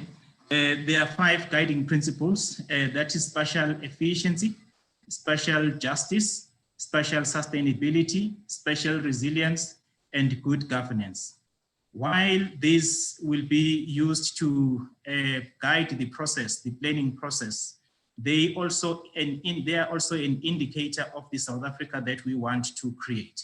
What we want to see is functional spatial functional spaces. I'm talking here of regional spaces. I'm talking here of urban areas. I'm talking about towns where there is a greater integration in terms of land use, in terms of spatial patterns, and also in terms of linkages between different areas. Much more stronger linkages between your rural and your urban areas, and much more stronger linkages between your residential and your non-residential areas. We are also talking about issues of spatial justice. This is about equitable access to public facilities, to basic services, and most importantly, Chair, to opportunities, taking into account the unfortunate history that I mentioned earlier on. Spatial sustainability is more about issues of environment and managing development such that it doesn't cause any harm to the natural environment. You will remember, as the current generation, we have a challenge of making sure that we look after the environment and use it to meet our own needs in a manner that doesn't compromise future generations' ability to meet their own needs. So that is a very, very much important principle. And also that everything that we do, be it economic development initiatives, be it social development initiatives, and any others, Chair, they all happen within an environment. Spatial resilience, Chair, is about the ability of the province, settlements within the province. I'm talking again about urban, rural, and rural settlements. I'm talking about formal and informal settlements. They must be able to withstand any shocks. They must be able to absorb any shocks that nature may throw at us. I'm talking here about global warming. I'm talking here about the scourge of the coronavirus that we are experiencing at present. Our settlements must be such that we are able to respond positively and effectively in all of these challenges. As we do this, we need to make sure that we maintain good governance. I'm talking here about enforcement of the plans that we put together. Since this will be a provincial policy, it is also incumbent upon the provincial executive to make sure that all government departments, all municipalities, all organs of state within the province operate within the framework of the provincial special development framework. And therefore, issues of enforcement become very much critical. You will remember I indicated earlier on that SDFs will also be prepared for local spheres of government. And therefore, it is also important for province to ensure that those particular SDFs within the provincial framework are also enforced. The process that will be followed, Chair, is a simple, straightforward planning process. We have dispensed with the inception phase. We are currently working on policy, vision, directives, special challenges, and opportunities. Here, Chair, we have collected a great deal of information thanks to various stakeholders who have cooperated with us. We are currently analyzing this information, and we will be formulating different scenarios for the province, exploring those different scenarios and coming up with a consolidated vision for the province. Again, this is not just going to be a desktop exercise. This particular initiative is a start of a long process of stakeholder engagement, whereby we will be analyzing data together, whereby we will be getting input on options, exploring different strategies, and making choices for the province in this regard. So there will be a vision statement as a result or as an output of this particular phase. We will then be moving to phase 3, whereby we'll be looking at spatial proposals, implementation framework, and so on. This, Chair, becomes a bridge across an abyss. If global warming is throwing us into an abyss, if coronavirus is throwing us into some form of special abyss, this then becomes our bridge across, because we then have to be very clear on what is it that we will do to achieve the vision that we would have formulated. We need to identify and develop smart strategies that will be able to be monitored and be evaluated on an ongoing basis. A clear identification of spatial indicators and spatial targets becomes very important in this regard. We will be developing various monitoring and evaluation tools to ensure that we continuously monitor our spatial interventions, and we are able to ensure that they create and they generate the impact that we would have planned. It does become important, Chair, that these are integrated into the capital investment framework, which clearly indicates and answers the question that Martin Milner was talking about. Where are we doing what from a spatial perspective? This is then an indication where we take all the catalytic projects, be they private sector investments, be they public sector investments, and we indicate and depict them spatially so that we are able to see where we are making changes from a spatial point of view. We are well aware that you cannot undo years of injustice. There are areas that are underdeveloped at present, and there are pressures to make sure that those areas are uplifted from poverty. We bring job opportunities through plans of this nature to such areas. We improve access to public facilities and basic services through plans of this nature. However, it cannot all happen at once at the same place. We have to make sure that we identify and focus on strategic areas for investment, strategic areas for intervention. Some of these will be areas that are poverty-stricken, where we need to create those opportunities and add some of those opportunities and enable the public and private sectors to absorb and also engage with those opportunities. We will then, Chair, be consolidating all of that into a draft spatial development framework, which will be taken through an intensive and extensive public participation process during the 4th phase of the process.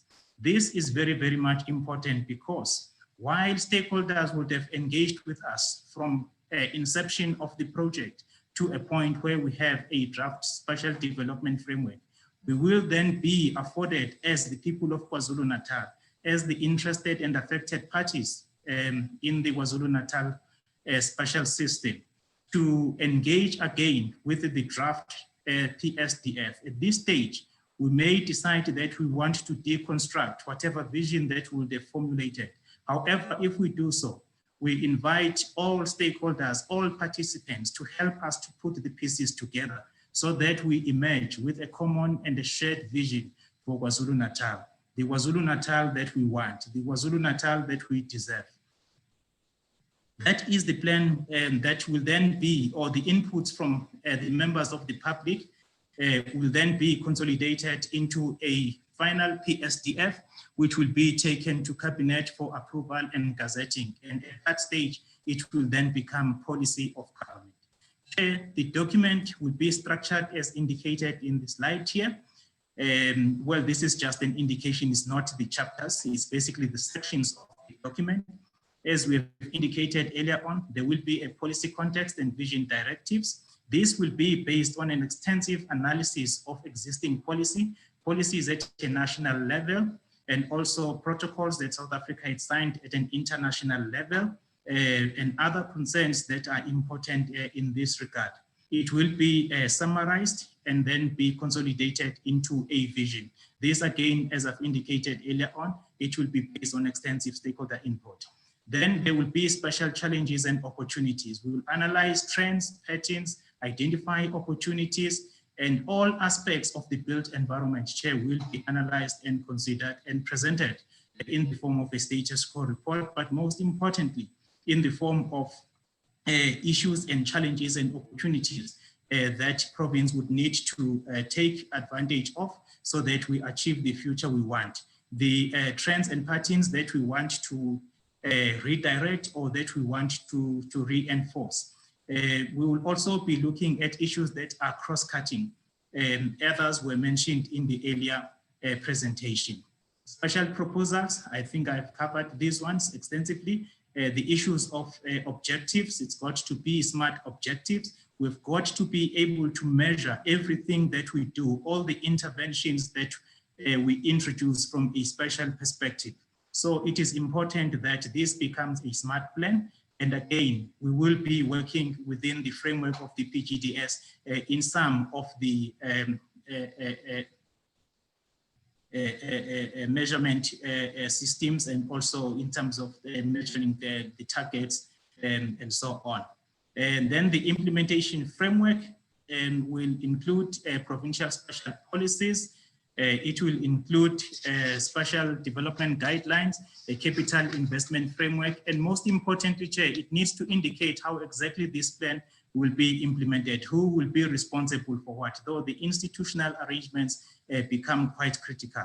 As much as this plan will be adopted within a period of 18 months and also then be reviewed after 5 years, it is very much important that stakeholders continue to be involved, not only in the planning process, but also in making some of the decisions in terms of the implementation.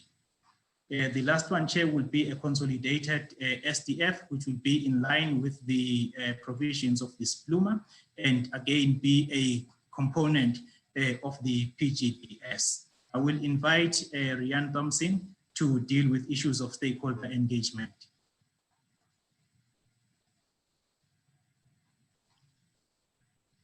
Thank you, Mr. Maseko. Amanda, can you just keep the slide up again? There we go. Thank you. Honorable MEC, PPC Chair, Deputy Chair, the Commissioners and Senior Management from COCTA, as well as our panelists here, thank you for this opportunity. Just to touch on what Mr. Maseko was saying, and I actually want to start back with what Mrs. Del Grande was saying, This entire Psdf process is a process, and as such, its outcomes are determined by the inputs of very many role players throughout the process itself. And that actually starts right now.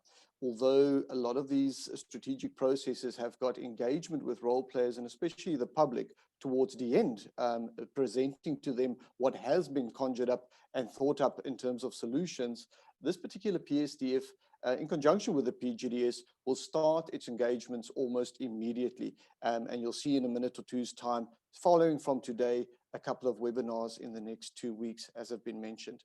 What is important, though, is that engagement approach is structured. Initially, when this process started and just before COVID lockdown hit our country, we were intending to have individual physical meetings, probably full-day workshops, etc. Because we have to move online, it was decided that we will follow the same sustainability matrix to group certain themes and certain role players in our discussions. And what we're going to be doing is we're going to start having a few sector-based workshops right now. And the idea is to start identifying the problem statement, to start solidifying some of these issues that we know about, but wanting to find out more in terms of their where, in terms of to which extent they are being experienced. And we would like to then hold these webinars on those themes. And as you indicate on the slide there, we'll start with a social webinar dealing with issues of population growth, migration, etc. I did note one of the questions by Mr. Ramnath on the chat group indicated the link between Census 2021 and the information that we are gathering at the moment. And that is one of the key things in the province, is the fact that we need to try and get consistent both population as well as migration data and information to plan on. And we'll touch on that in a minute's time. We'll be looking at an economic webinar or economic sector discussion regarding the economic trends within the province, economic opportunities, and also linking it to resource reform, land reform, etc. Looking at environmental issues within a webinar on the environmental growth and development of the province. They will look at, again, land capability, ecosystems, etc. We'll move on to the infrastructure webinar, mainly dealing with the issues that came out of the Provincial Infrastructure Master Plan, but linking it back to the Psdf as well as the PGDS requirements. And as was indicated by Mrs. Milne earlier, is governance will have a complete separate webinar as well, even though it is a cross-cutting issue in all of these. It was felt that it's important to talk about governance and how governance in terms of the spatial planning system and the integration of our spatial planning system affects all of these. And you'll see right in the middle there, GIS, because this is a spatial and the where of the PGDS, we will also have a separate GIS forum consistently with various departments and the GIS representatives to make sure that the data used is applicable, it's the most up-to-date, and can be shared as far as possible. Thank you, Amanda. Next slide. In terms of some of the role players, it is difficult, even with electronic platforms, to invite everybody to absolutely every single meeting, although COCTA has tried to invite as many people as possible.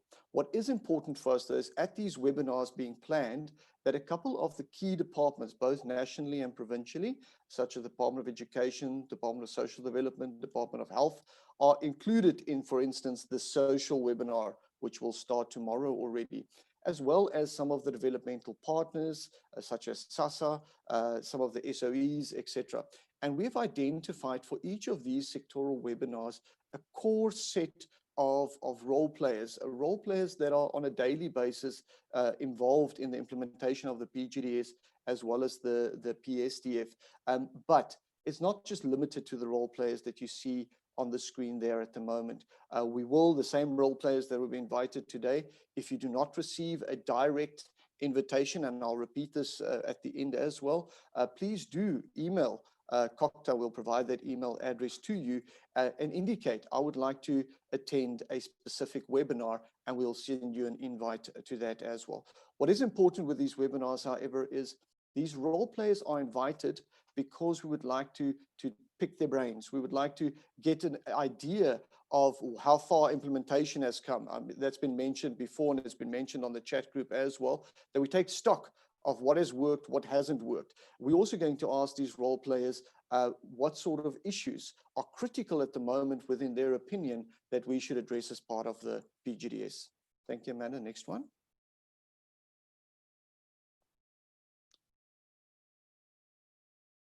Now, at these particular sectoral webinars, we are envisaging a 2-hour session in the next 2 weeks, and we'll provide the dates to you now.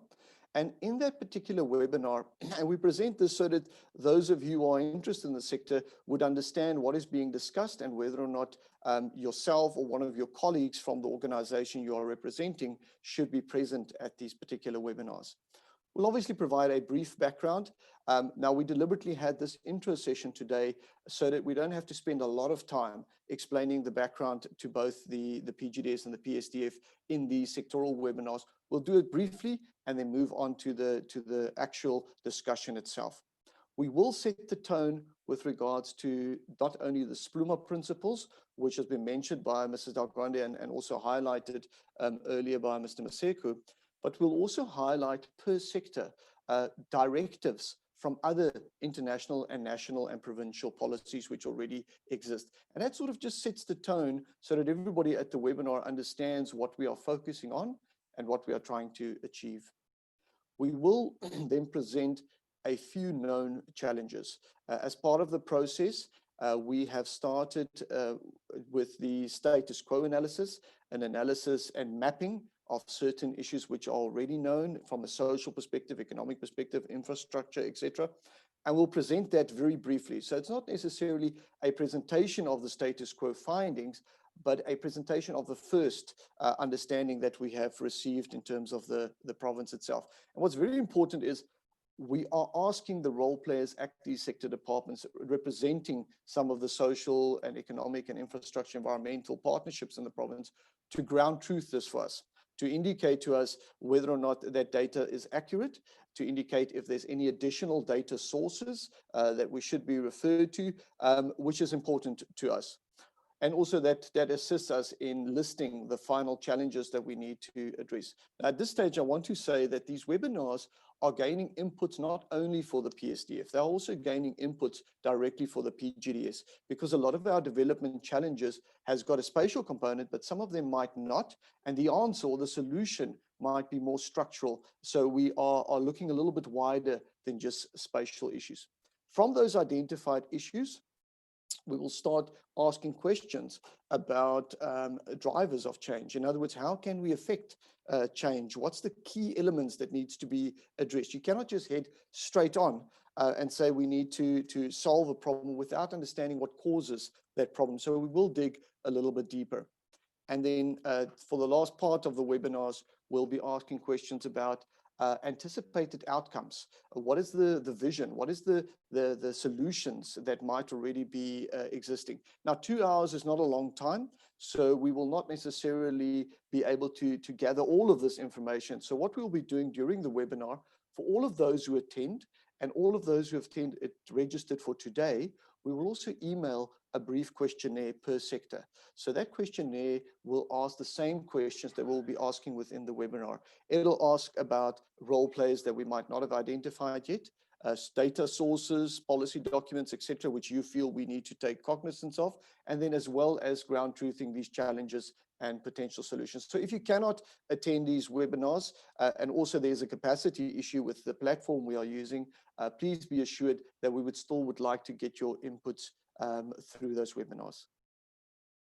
Amanda, can I just move on to the next slide before we get back to questions and answers, maybe from your side? And the next one. Thank you. These webinars we are referring to, the first one is obviously today. There's a second one, the social sector will be held tomorrow. Those invites have already been sent out by COCTA to individuals, core individuals. And as I've indicated, if you would like to attend that webinar or any of the other webinars and you haven't received your email invite yet, please indicate that to us in the email, which I'll show you in a minute's time, and we will make sure that you get an invite to that. Be aware, the platform is limited to 100 participants at the moment. And unfortunately, if you are under 150 or so and you cannot be entered, we will let you know at least, and we would ask you to provide your inputs via the questionnaire. The economic session will be held on Friday. Those invitations are also going out during the course of today. The environmental session will be held on the 21st, that's next week Tuesday. Next week Wednesday is the infrastructure sector plan or sector webinar. The Thursday is governance, the cross-cutting issue.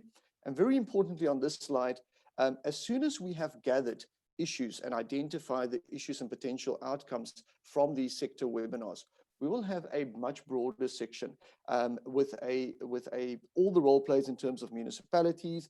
There'll probably be invites going out to the public as well at that stage, simply to present the highlighted issues that we have identified. And if the technology cooperates with us on that particular session, we'll also use an online voting or ranking tool that allows all role players to indicate from the 12 or 15 issues on social, economic, environmental we've highlighted, what do those role players and partners feel are the most important things or the most significant solutions. And remember, ladies and gentlemen, that's only the beginning of our participation. With all subsequent phases, we will have similar webinars. We'll engage different role players to make sure that this is a process with input from everybody coming out. And then maybe just lastly, before I hand back to the chair, if you do have an interest, if you do want to make a comment, if you do want to register for any of these webinars, please, there are contact details on the screen at the moment. If you would like to register for these sectoral webinars, if you don't receive an invite, you can email psdf@kznincocta.gov.za or phone either Mr. Zungu or Mr. Nhlongo as indicated over there. Thank you, Chair.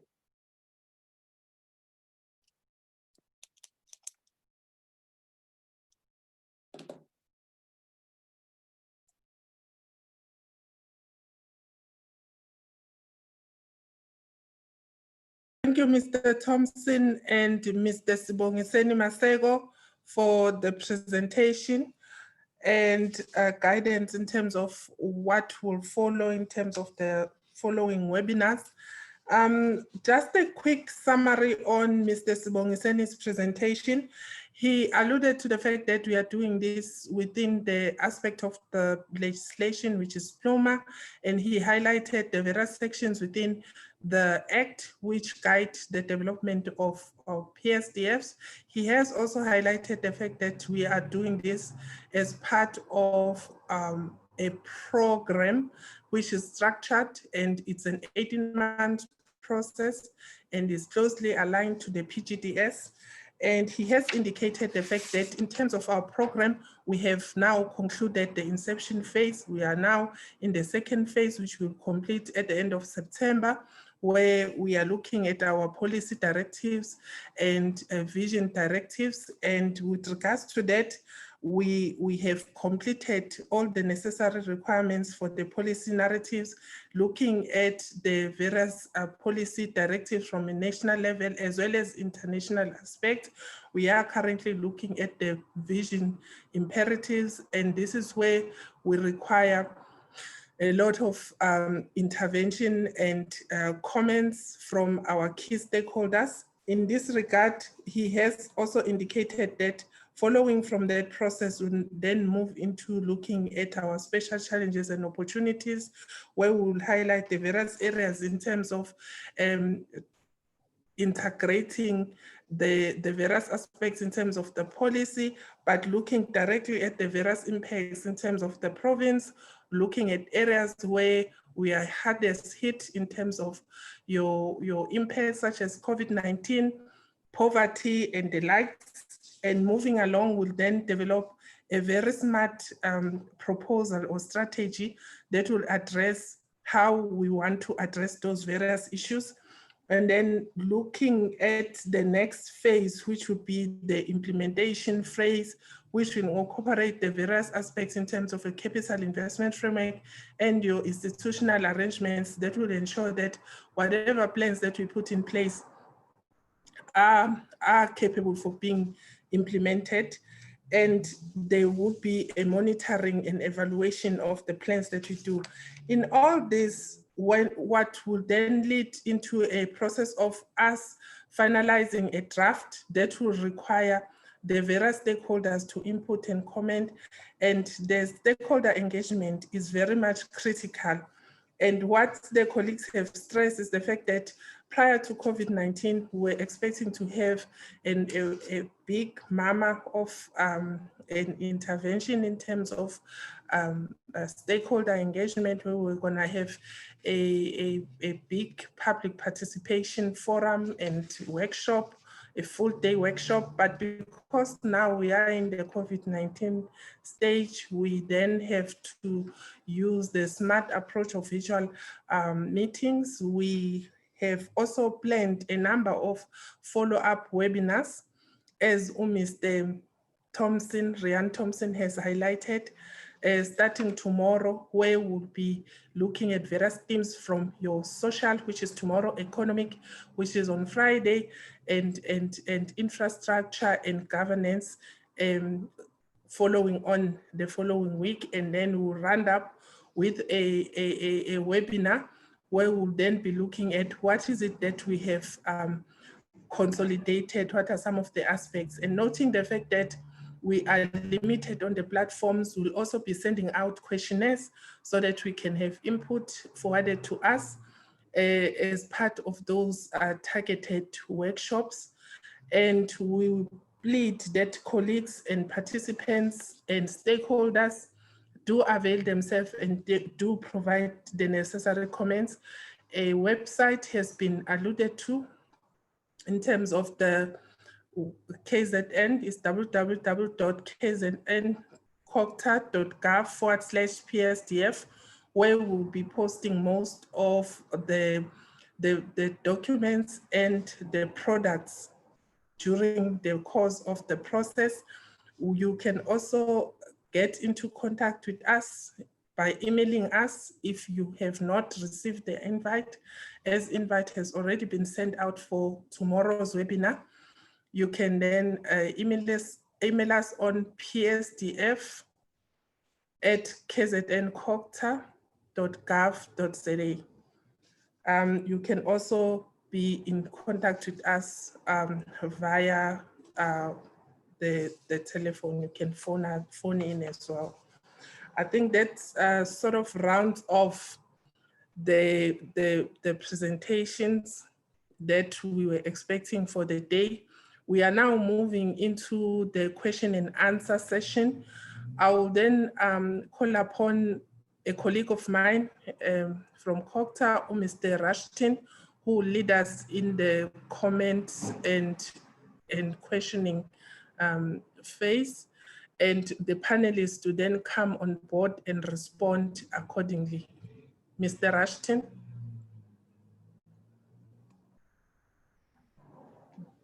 Good day, everyone. Hi.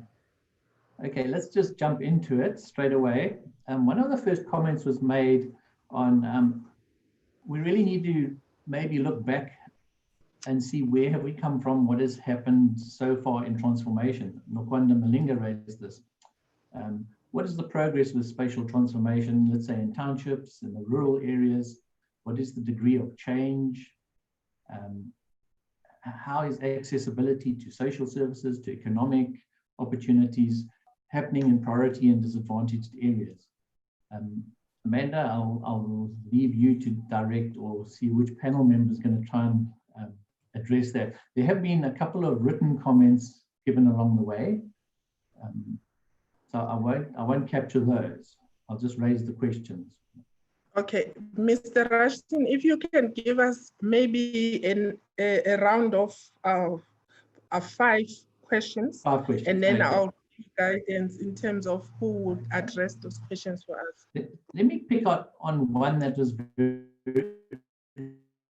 that seemed to crop up quite often is, let's say, the role of the district development model, the district development or district growth and development plans, the PGDS, the PGDP, and the PSDF, and how they all relate to each other. And I think it has some legal bearing, but I think it's broader than that. So that's the other common theme that came up. Then we have a look at, then there was the theme of how far are we with a wall-to-wall strategies, and whether this is actually scheme related or it's actually broader. How are we finding that, let's say that the interlinks between the urban and the rural happening at a far more successful rate than we're seeing, is one. Then food security was raised as a very important issue to address, and I think it's something that needs to be raised as well. One of the other questions that came up was, I think, along the lines of, we really do need to have sharper indicators. So we can do these plans, and if we're not monitoring and evaluating things properly, and the indicators are poor, we're not really going to see where the problems are. We're into change management, and so we have to get to a point where we are understanding exactly what are the real issues that are happening, what is changing and what's not changing. So if we're doing all this investment, we're doing all these interventions, what is actually, is it helping? Is it taking us forward? So we really, there was a call by Ms. Mbata to say, look, sharper indicators are really needed on a lot of things. And then I get the impression that there was also a touch on the importance of population and understanding population movements and trends. And then shortly after that, I think Alka came up with the issue of, okay, how are we going to consolidate between the census of 2021 and the development of the spatial framework, and noting that this is a process. Let me just scroll through. And then I think Delani Kanile raised one of another issues is we have so many districts in KZN. What do? We have so many municipalities, so many districts compared to everybody else. Does this process consider maybe amending, changing, reviewing that approach? And then the last one, I think, was Neela Naidu, and I'll stop at that, is education facilities needed alongside housing developments, and starting to really get to integration of social facilities. In fact, the integration of multiple themes of economic, social, of governance need to take place. And I think through the process, and you've listened to all the webinars that are going to happen, we're going to try and see how we integrate all these themes. Thank you.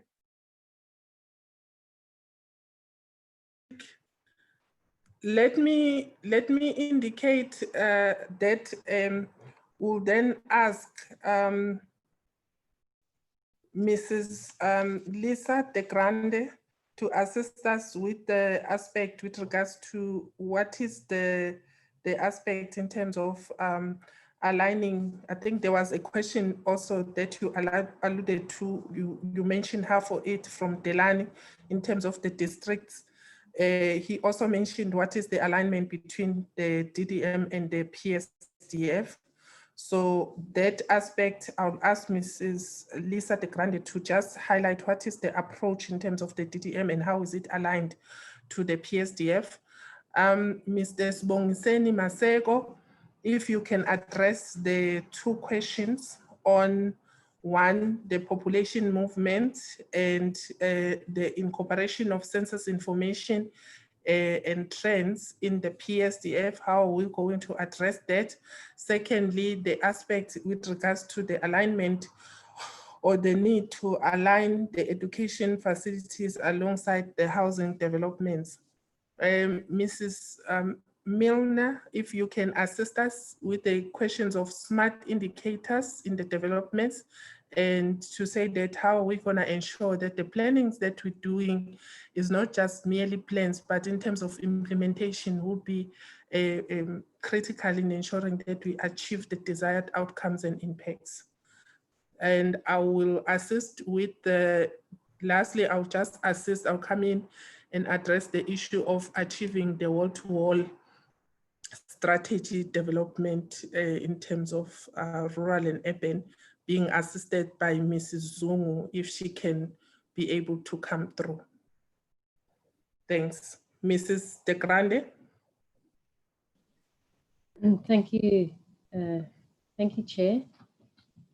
It's a very important question that was asked, and I think perhaps in our presentations we didn't highlight those enough, that issue enough, or speak to it, especially because the district development model approach is an approach that all of government has now adopted, and it was something that was announced by our president a year ago, and all the provinces and districts have started to implement them. I think I just want to emphasize that the DDM is an IGR approach, and it's an attempt to address the fact that our existing legislative plans, like the IDPs and the SDFs, have not resulted in the level of coordination and integration that we would have expected. And that lack of coordination and integration has also affected our ability to make the kind of impact on spatial equity and spatial issues and development. And so we mustn't necessarily see the DDM as another layer, but rather see the DDM as a renewed IGR approach, an effort to push all of government to account, to plan, and to implement and to monitor at a district level.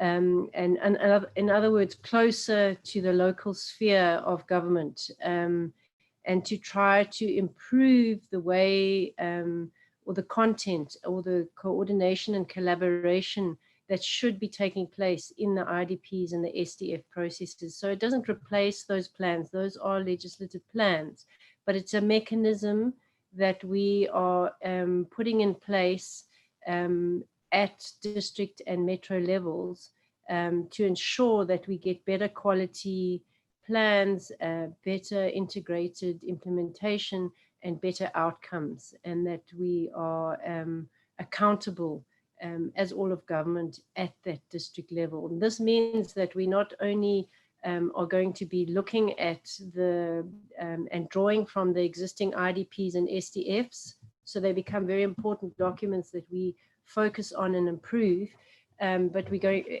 to develop what we're calling a one plan at that district level. It's not a new plan, it's not a new layer of plans, it's simply a way in which we want to monitor and coordinate the sector departments' plans with the IDPs and with the SDFs and the visions across the three spheres. And the one plan will really be a plan that draws on all of the existing plans to say, have we got it right or have we not got it right at that level? And so in KZN, we've already started this process of profiling all the districts, all the plans that exist there, and starting to assess and analyze how aligned and how integrated they are and where the gaps and weaknesses are. And we've also started to establish institutional IGR structures that incorporate all of government, national, province, and the municipal level representation in district structures, which we're calling DDM technical and political structures at that level, so that government becomes accountable. I've focused a lot on government, but I think it's also to remind us that our plans should also be informed by citizens, not just by government staff members. And so pushing it down to that level also means that we are integrating it with what the OSS approach that we already have in KZN, which works all the way down to the ward level, where we have war rooms and citizens issues are supposed to be raised at that level and elevated into our plans. So we would also like to use the DDM approach to push for that level of participation and responsiveness to citizens. And therefore we are going to now be operating our planning and our coordination at the district level. So I'm hoping I've explained the relationship between our existing legislative plans like the SDFs and the IDPs with the DDM approach, and that people can understand how they can participate and support that approach. Thanks. Thanks, Mrs. De Grande. Can I then ask the OTP colleagues to assist us with the question on the indicators?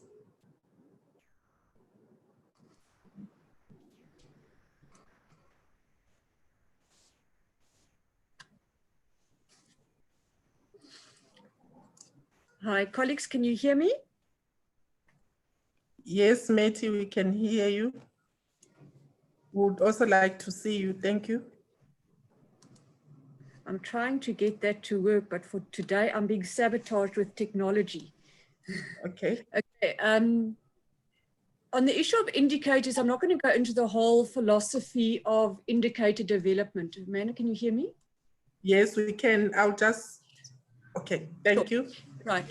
I'm not going to go into the theoretical background to this because, but I will invite colleagues just to familiarize themselves with the new planning frameworks that's used in government. And the issue of smart indicators is something that they will tell you is not the criteria for indicators. But a reminder also that we don't start with the indicator in mind. We start with the result we want to see. And then we will have to define how we're going to measure that particular result at different levels. So we agree we need to improve indicators, but we do need to understand that the inputs and the products and things that we do need to yield the desired result in the KZN context. And once we are certain that we have clearly defined that desired result, we can then start looking at the measurement instrument, the indicators that we want to put towards them. So I just want to caution that it's not just about deciding or thumb-sucking a set of matrices that's going to show us whether we have achieved. We actually have to define what we call a theory of change, that process of what it is, the desired result we want to see, and how we can reflect that. The other issue we need to be mindful of is the cost of measurement. If our indicators are not cost effective and we try and measure everything we're trying to see out there, or would like to measure everything, then it's also becoming counterproductive. So there needs to be a balance in the approach as to what it is we want to measure. And that will be part of the M&E framework that is incorporated in the Provincial Growth and Development Strategy. And we will welcome inputs into that process as well. So as we unfold, some of those indicators will be required for us, whether we like it or not, to report against at a national level because of the alignment processes. When we start talking at a local level, remember this is a provincial strategy.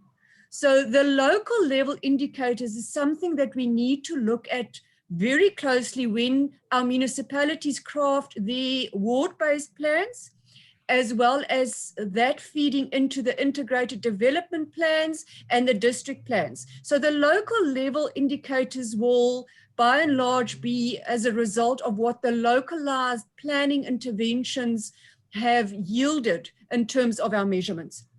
But we also agree that it's not about having many indicators, it's about selecting the ones that are going to reflect best that desired result that we would want to see. We would welcome inputs and suggestions as we move towards that, but we will also call upon our colleagues at the local level to start looking at how they can start collecting data more effectively so that that information can crystallize into a very reliable source that will improve our measurements as we move through the different spheres and layers of planning that is prevalent. Thanks, Amanda. Thank you, Mrs. Milne. Can I ask Mr. Sibongiseni to come in and address the issues around the population movement trends and census, as well as the alignment of facilities or along our housing developments?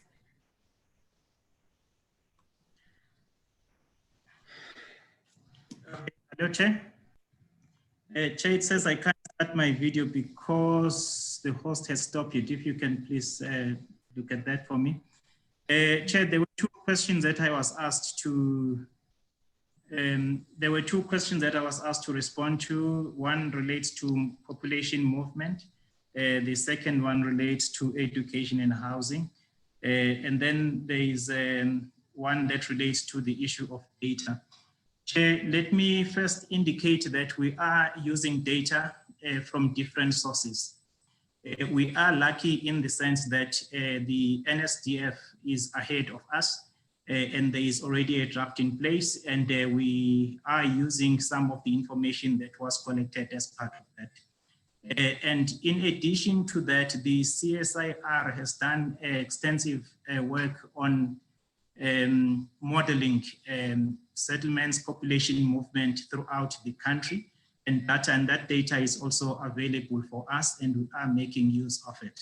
We are not in any way ignoring data from Stats SA. We are using that as well, bearing in mind that the data from Stats SA will probably be, especially the census data, will be the 2011, and they are only doing preparations now for the forthcoming census. It's very much likely that that information, the new census data, will not be available by the time we finalize the Psdf.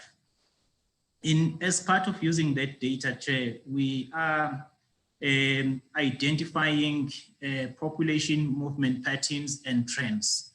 And through the webinars that will be coming and further engagement with members of the public and the people of KwaZulu-Natal, we will then be identifying those trends that we want to enforce or that we want to support, that we want to continue and to support and reinforce, if one can put it that way. We will also be identifying those trends that we want to redirect.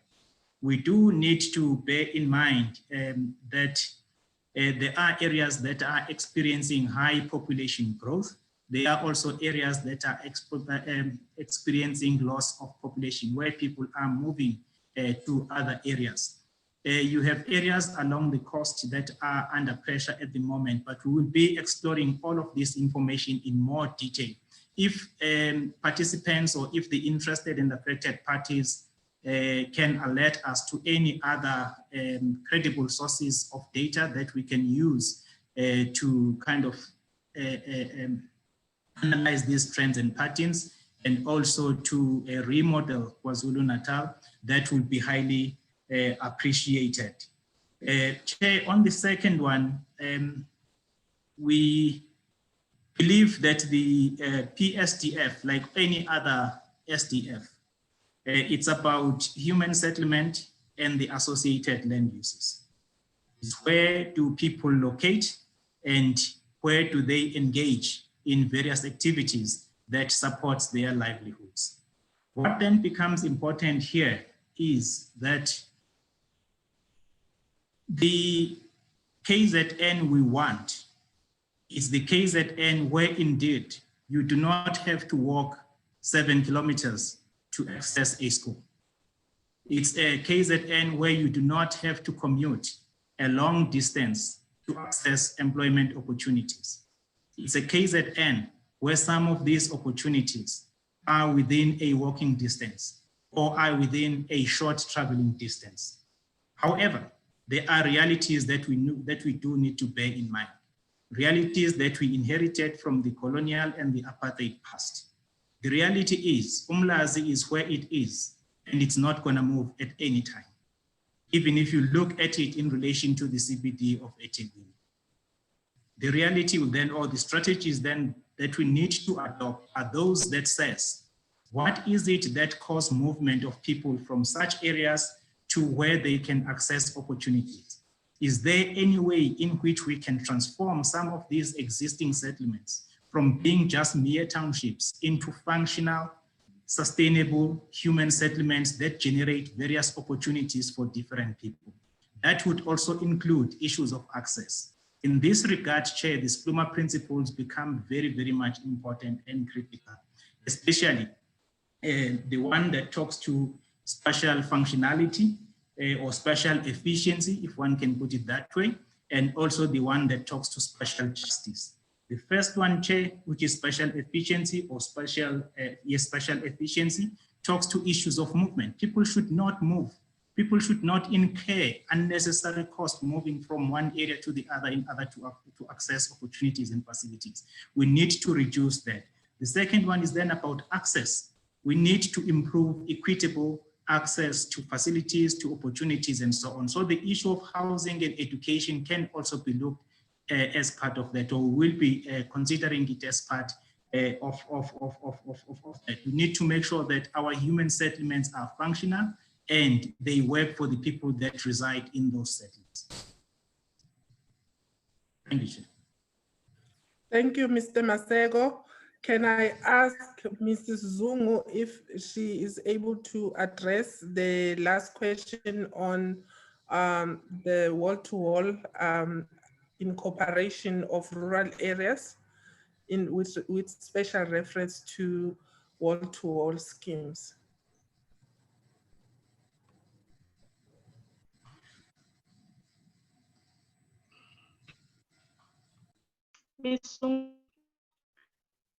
Hello, can you hear me now? We can hear you. Okay, thank you. Thank you, Amanda, and good day to all. Just a response is that with the SDF, we're going to be looking at the provincial level and taking into account the provincial context, including the special challenges that are experienced with the rural nature of the landscape. However, with regards to wall-to-wall land use schemes, we've got municipalities that are responsible to prepare the schemes. And we've got 43 municipalities in the province, plus Metro, that are required to prepare land use schemes. To date, we have about 23 municipalities that have adopted wall-to-wall schemes as at end of June. But with that said, they need to really look into the fine grain of the land use schemes that have been prepared to check their developmental nature and if they are really looking into the current issues that are experienced in rural areas, because we never had land use schemes prepared over the rural areas. And now we need to ensure that the land use schemes are incremental. They are just introducing incremental provisions for land use scheme management. They're not necessarily urban biased or turning the rural areas into urban spaces, but they are developmental and encouraging development in a manner that is appreciating the nature and the character of rural areas. So we are, as a department, assisting municipalities to prepare their land use schemes, and we've already acknowledged the need that beyond the compliance nature of our monitoring, we need to also ensure that these land use schemes are useful and they're helping the communities. So all in all, at the level of provincial SDF, we'll be looking at high level indicators, but the more fine-grained input and planning is required at the local level, at municipal level, where we are assisting and we want to see the impact. Thank you very much.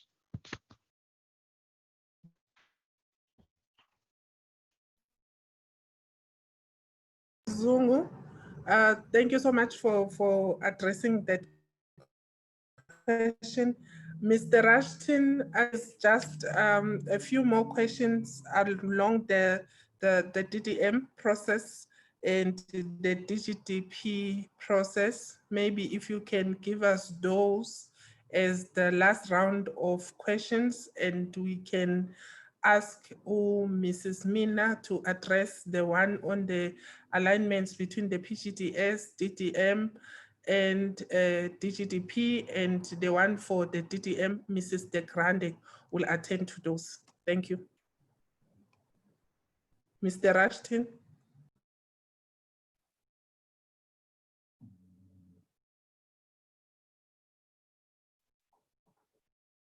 Okay, you might just have to listen to my voice. Can you hear me?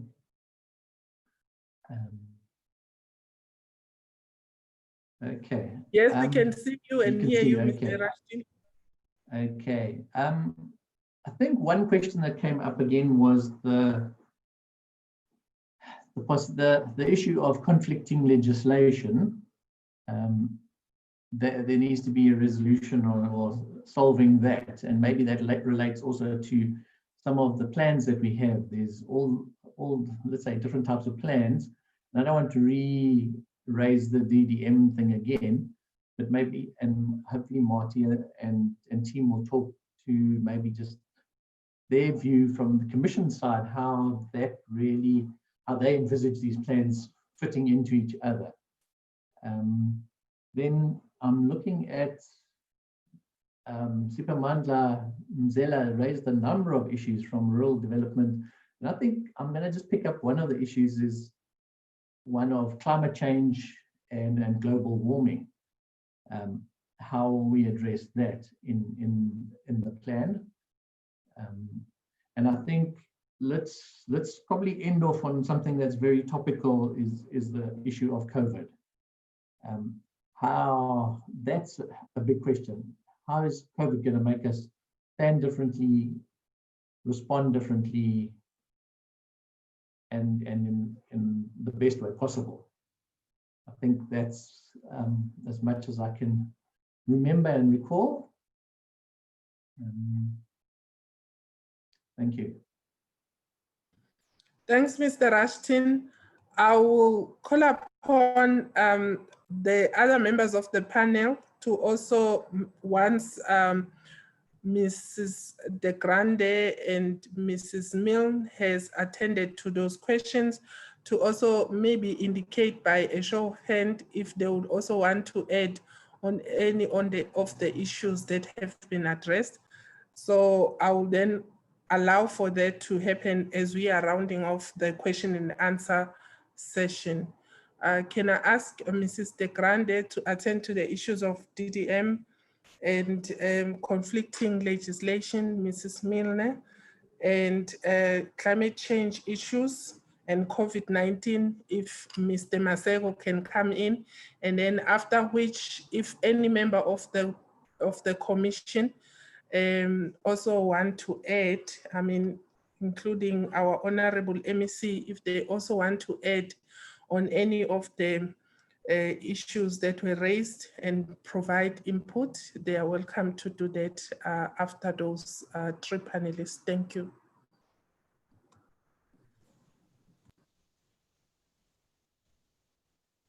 Thanks again, Amanda. I'm not going to repeat what I said previously around the DDM. I think maybe just to add to what I had said, one of the things that we have noted is the confusion around the layers of plans, not just confusion, but sometimes we end up just simply, especially at a municipal level, because everything ends up there. And the requirements grow exponentially for them, and they also have limited resources. And is that we have a range of plans that that need to be done, and each plan seems to take on a life of its own. This is what we've noticed, and have its own costs associated with it, which has become seriously problematic, because if we look at what the intention is of SPLUMA, it is to try and get a coherent planning system going in the country that applies uniformly across all three spheres of government. And so we don't have all these layers of different plans potentially saying different things and going in different directions.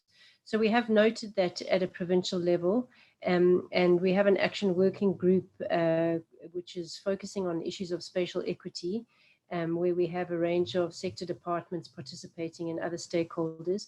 And one of the issues that we've discussed there is how we can review this suite of plans and try and streamline them more so that there isn't this unnecessarily layers of plans, and where we can integrate planning processes, we try to integrate them because I think the other practical outcome of this process is that municipalities are then trying to find money to implement each of these plans, which in the end often have a lot of repetition across them.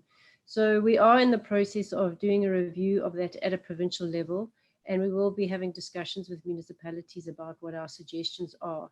Inside that discussion is a discussion about the district growth and development plans that were instituted. Remember, these things were put in place before we had the DDM approach and before SPLUMA, almost at the same time, before SPLUMA and spatial development frameworks in terms of SPLUMA really took off. So there has been acknowledgement that we probably need to go and revisit, not necessarily to do away with the district growth and development plan, but to look at integrating aspects so that we reduce the cost and we ensure a level of integration and coordination across the plans. Linked to that is a discussion about conflicting legislation. And I think the way that plays out is that when a private developer, or even sometimes ourselves as government, are trying to develop land in certain areas, we're having to go to a number of different departments to get permission. For example, if it's on agricultural land, you have to get the national minister to agree to release the land. You have to get the environmental minister to agree to the environmental impact that the land might have. So that's another process. Then you have to go sometimes to the Department of Transport if it's near a road and get another approval. And then you have to go to the municipality. It's a very costly, it's a very time-consuming exercise. But what SPLUMA does allow us to do, which is something we haven't explored enough, and we are discussing it in the province, is it allows us to reach agreements between departments around pieces of legislation that overlap, and to try and find a way to streamline processes of public consultation and streamline processes of development of plans, and to streamline the process of development applications. So we are acknowledging those issues. We've noted them. We are we're busy with discussions. We're instituting process to try and address them. And we will be consulting with municipalities in that process so that we come up with something that's satisfactory for the various spheres of government to undertake their mandates. I'm hoping I've addressed the issues that people were raising. Thank you. Thank you to the Chief Director, Mrs. De Grande. Can we then allow for Mrs. Milner, the Chief Director from Office of the Premier, to come through and address the issues between the alignment between the PGDS, SDF, and DGDPs?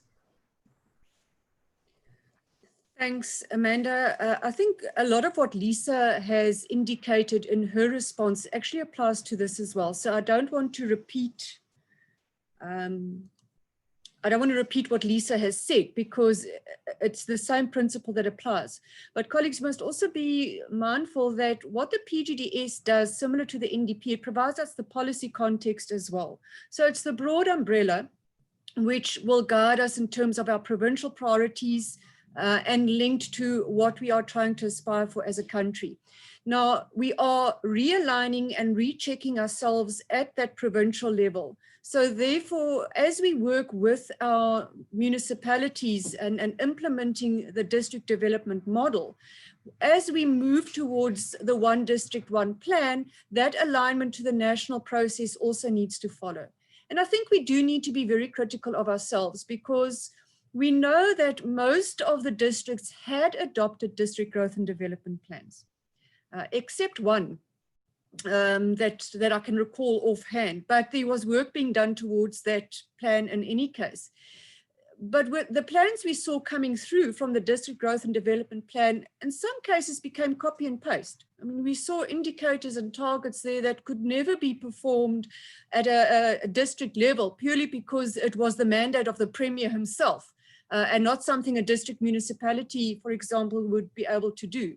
So with those quality concerns, we need to review the district growth and development plans in any event to make sure that we really do achieve what we want to, as Lisa has outlined in terms of the district development model, and make sure that there is better working between our provincial departments, national departments, as well as the local sphere in terms of the priorities and how we're going to accommodate this mammoth task of service delivery with now even tighter budget controls and fiscal constraints. We're going to have to revisit it in any case, and we need to therefore be reminded that the process is definitely not static.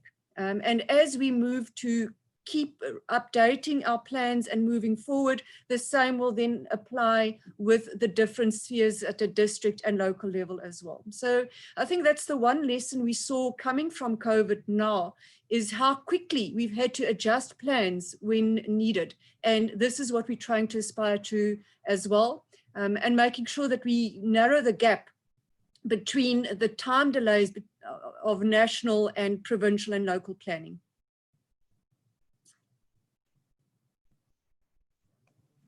Mr. Masego, if you may come through and address issues, even though you've touched on COVID-19 issues, if you may just add on climate change issues, please. Thank you very much. The two issues, Chair, climate change and COVID-19, are challenging us to rethink the way we do planning. Planning at a provincial level, but also planning even at a settlement level. I may not be able to address the question directly, Chair, but what I can indicate is that as part of the analysis, we are mapping all the areas that might be affected in different ways by drought, by other aspects of climate change. It could be floods and so on. And besides that, Chair, we are integrating various directives. The one that I can mention immediately would be the ones that talks to the systematic upgrading of informal settlements. That UISP program from the National Department of Human Settlement, it basically directs us as to how we can address the problem of informal settlements in an integrated manner. And there is also kind of a growing appetite that informal settlements can be upgraded gradually or incrementally into sustainable human settlement, but those that are located in areas that are not suitable for human habitation, indeed, they would have to be relocated. And there are, however, concerns as they relate to or relating to settlements in rural areas. Province has generated a lot of information. Province has mapped all the wetlands. Province has mapped catchment areas and all the areas where settlement should not happen. However, there seems to be misalignment between those who are allocating land, basically resulting in the growth of some of the settlements in areas that are not really suitable for human habitation. So this plan actually needs to start guiding those kind of things and responding in a strategic manner to issues of that particular nature.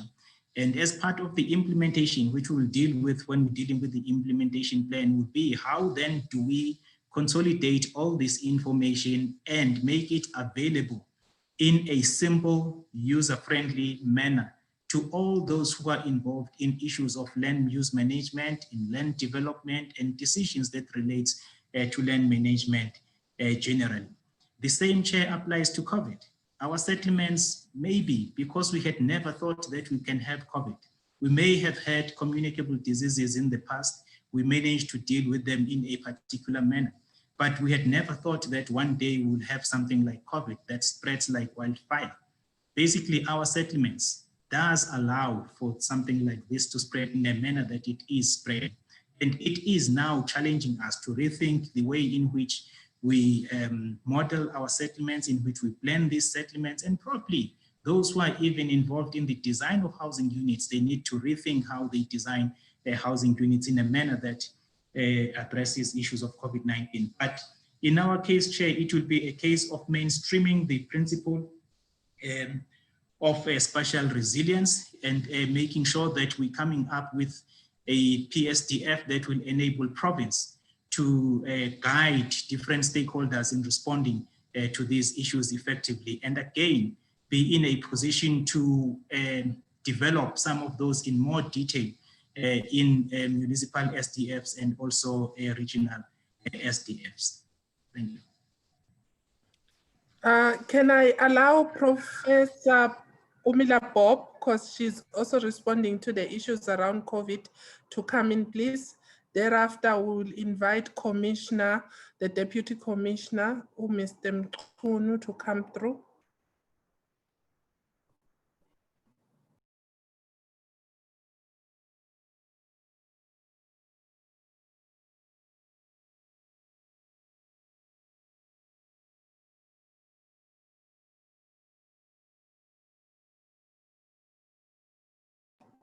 Prof. Bob, are you able to come through?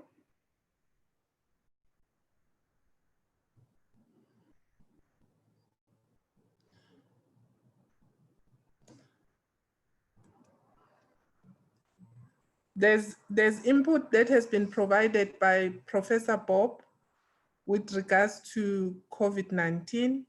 It alludes to the fact that there will be cross-cutting themes, which will include gender and climate change and disaster resilience, which the COVID-19 will have to provide, which has provided us with many lessons that needs us to then reflect on this issue as well and integrate in our plans moving forward. With that said, can I then ask the Deputy Chairperson of the KZN Commission to come through if possible?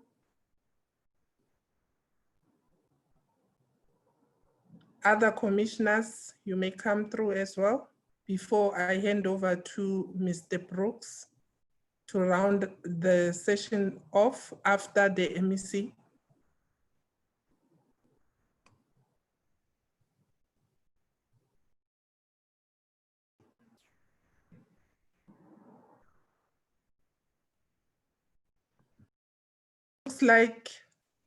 It looks like there's no further input that we're going to have from the commissioners and the MEC. Can I then invite Mr. Brooks to come through and round off the session for us and also give us a vote of thanks and closure? Maybe before Mr. Brooks comes in, as he's about to come in, let me then indicate, colleagues, that we are highly appreciative of the input, the documents, the questions and questions of clarity that we have received in the chat room. Our chat room has been very live, and we have responded to some of the questions on the chat room, and we have responded to some of the questions here on this platform as well. Moving forward, we'll also be in contact and we'll provide feedback in as far as all the inputs are concerned. But we are highly, highly appreciative with the engagement that we have seen, and we acknowledge all the input and the comments that we have received. I'll now hand over to KZN Commissioner Brooks to come through and round off and close the session for us. Thank you. Mr. Brooks. Chair, Amanda, thank you very much for that. And let me then also just acknowledge again, I see the MEC may have left us. I know it is a Wednesday, it's normally cabinet days, but we would start by thanking him also for making the time to at least have opened the session for us today. Also recognizing our chair of the Provincial Planning Commission, Mr. Msiwa, and his opening remarks.